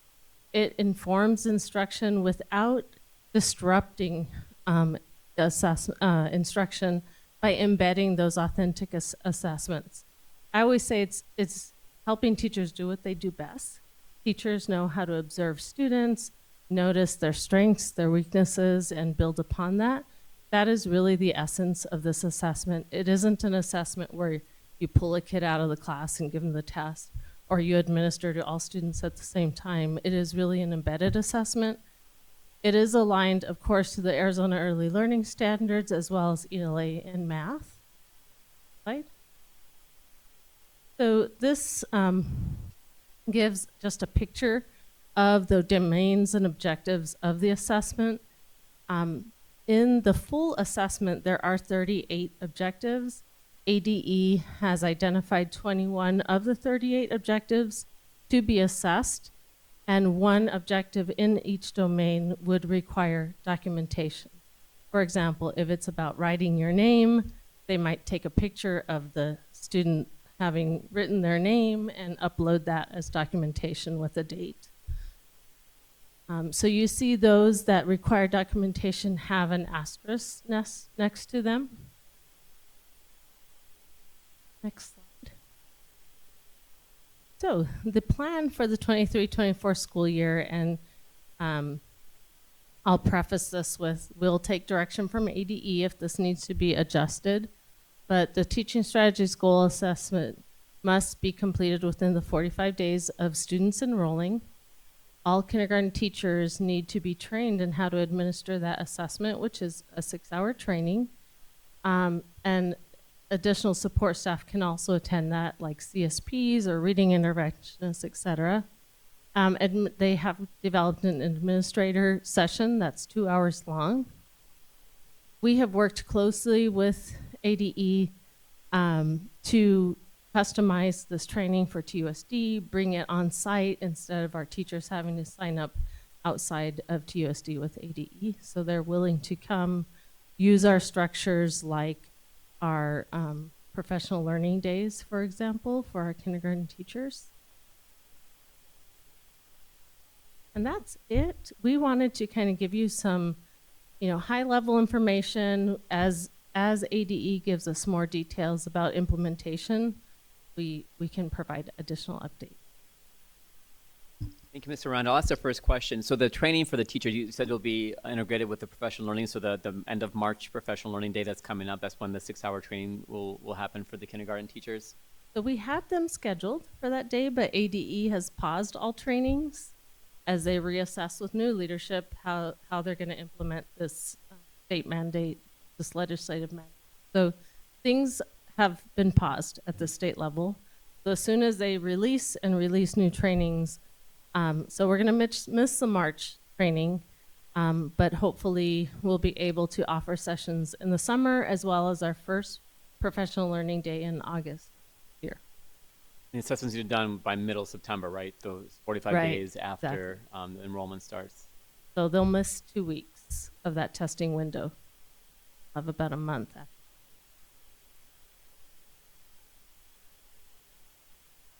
Ms. Shah. Thank you. And thank you for the presentation. I have a question about the Learning Strategies Gold. I see that it says that this was approved by the Arizona Department of Education as the tool to implement this statute. Yet in the statute, I don't see I do not see learning strategies gold mentioned. You're right. It in the statute it says that the Arizona Department of Education needs to select a kindergarten entry assessment, and that was the assessment that they had selected. They might change now, but that's what they had selected and have been implementing those trainings already. Dr. Trujillo? Yeah, then also checking in with Rob, there's also language regarding the State Board of Ed's responsibility to approve the instrument. Can you give us an update on the status of Ross? Thank you, Dr. Trujillo. Yes, the statute said that the state board had until at the 22-23, beginning of the 22-23 school year, the state board had to adopt the assessment. That's what. So it doesn't mention the actual instrument. The statute said the state board shall do it. So that's what they've done. Okay, and Ms. Aranda, you say that we're already utilizing this in our district? Is that Yes. every So school or every all elementary? preschool programs use Teaching Strategies Gold. They use the full instrument. And is it like a platform, sort of like? Yeah, they're like all assessments. For example, Dibbles in K3 with a platform that we enter the data into. So there's also a platform for Teaching Strategies Gold that the data is entered into and the documentation uploaded. Ms. Luna Rose? Yeah. Hi. So you just mentioned Dibbles because I was going to ask about it. So is it different from that? Yes. Okay. So And this assessment is only to be given once. Okay. With once in that child's education, really. It's kind of a beginning entry level kindergarten evaluation. Okay. Because I know in speaking, I've done a lot of, like all of us love reading, and I had a parent stop me and said, hey, does the district still do Dibbles? Because they weren't a big fan of it. And so I said, well, I think they do. But, you know, I realized there's things that are mandated. So. Yeah, so a screener for early literacy skills is mandated for kinder through third grade. So that's what we use Dibbles. Okay.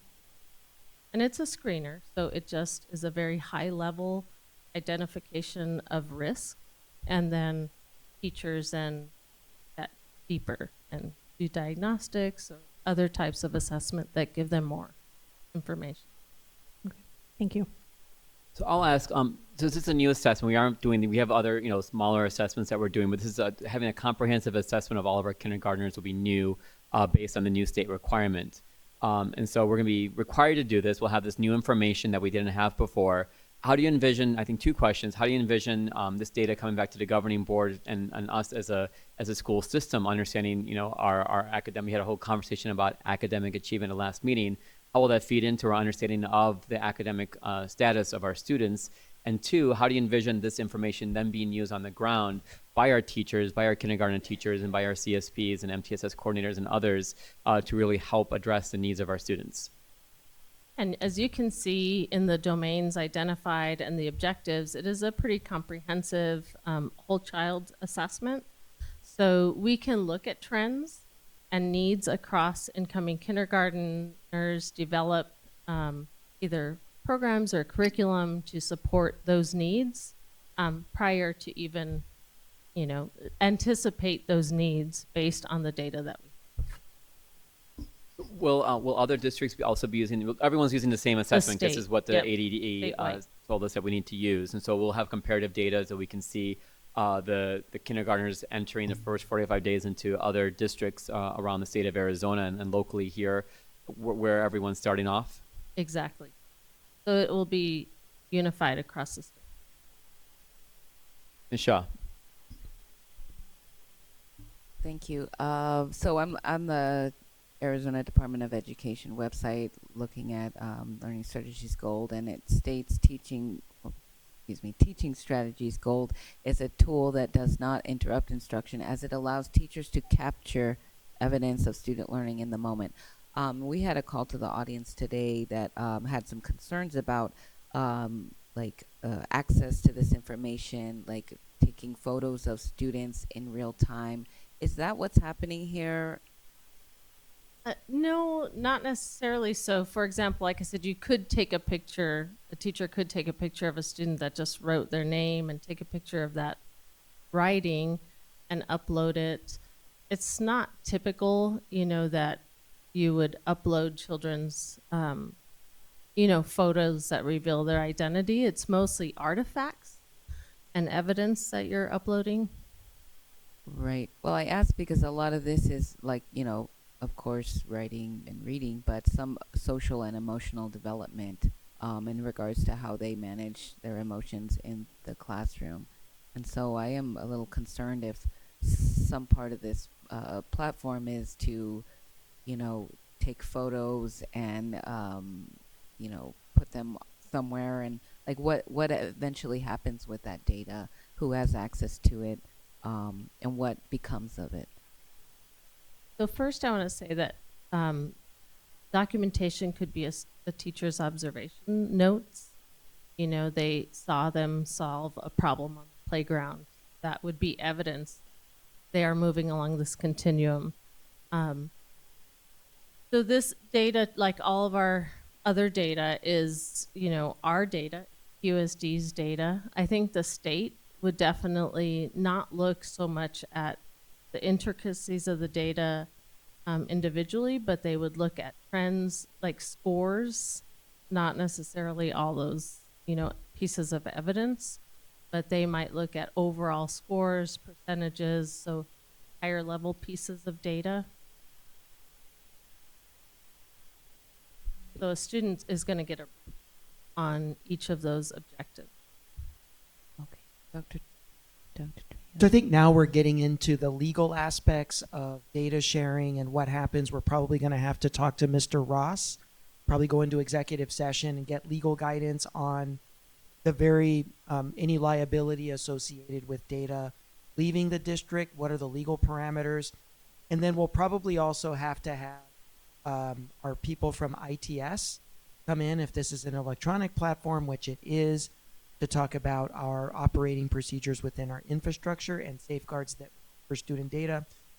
The purpose of tonight was just an overview of the statute, just a general understanding of Teaching Strategies Gold. It is a mandate. We are required. It is coming from ADE. We don't traditionally refuse ADE required materials or Board of Ed approved materials. Of course, the board is open to ask for more information. We certainly will provide, but that we were not prepared for that level of detail this evening. Okay, yeah, because I would like to know more about, if it's just us who use the data, I hope that we won't be selling that data to, academics and others who may be developing it, other things with that information. Thank you, Ms. Shaw. Any further comments or questions? Thank you, Ms. Aranda and your team. Thank you. Dr. Trujillo, off to you for future agenda items and meeting dates. Yeah, so a couple big items coming at us on the 28th. We are looking at the 100th day report to the board. It's something we do on an annual basis. We're also looking at the comprehensive annual financial report, sort of the state of the union of the financial status of the district by our external auditor, coming at us on March 28th. So stay tuned. Great. Thank you, Dr. Anything else from the board members? So it is 9:08, and I'm going to call this meeting to adjourn. Thank you.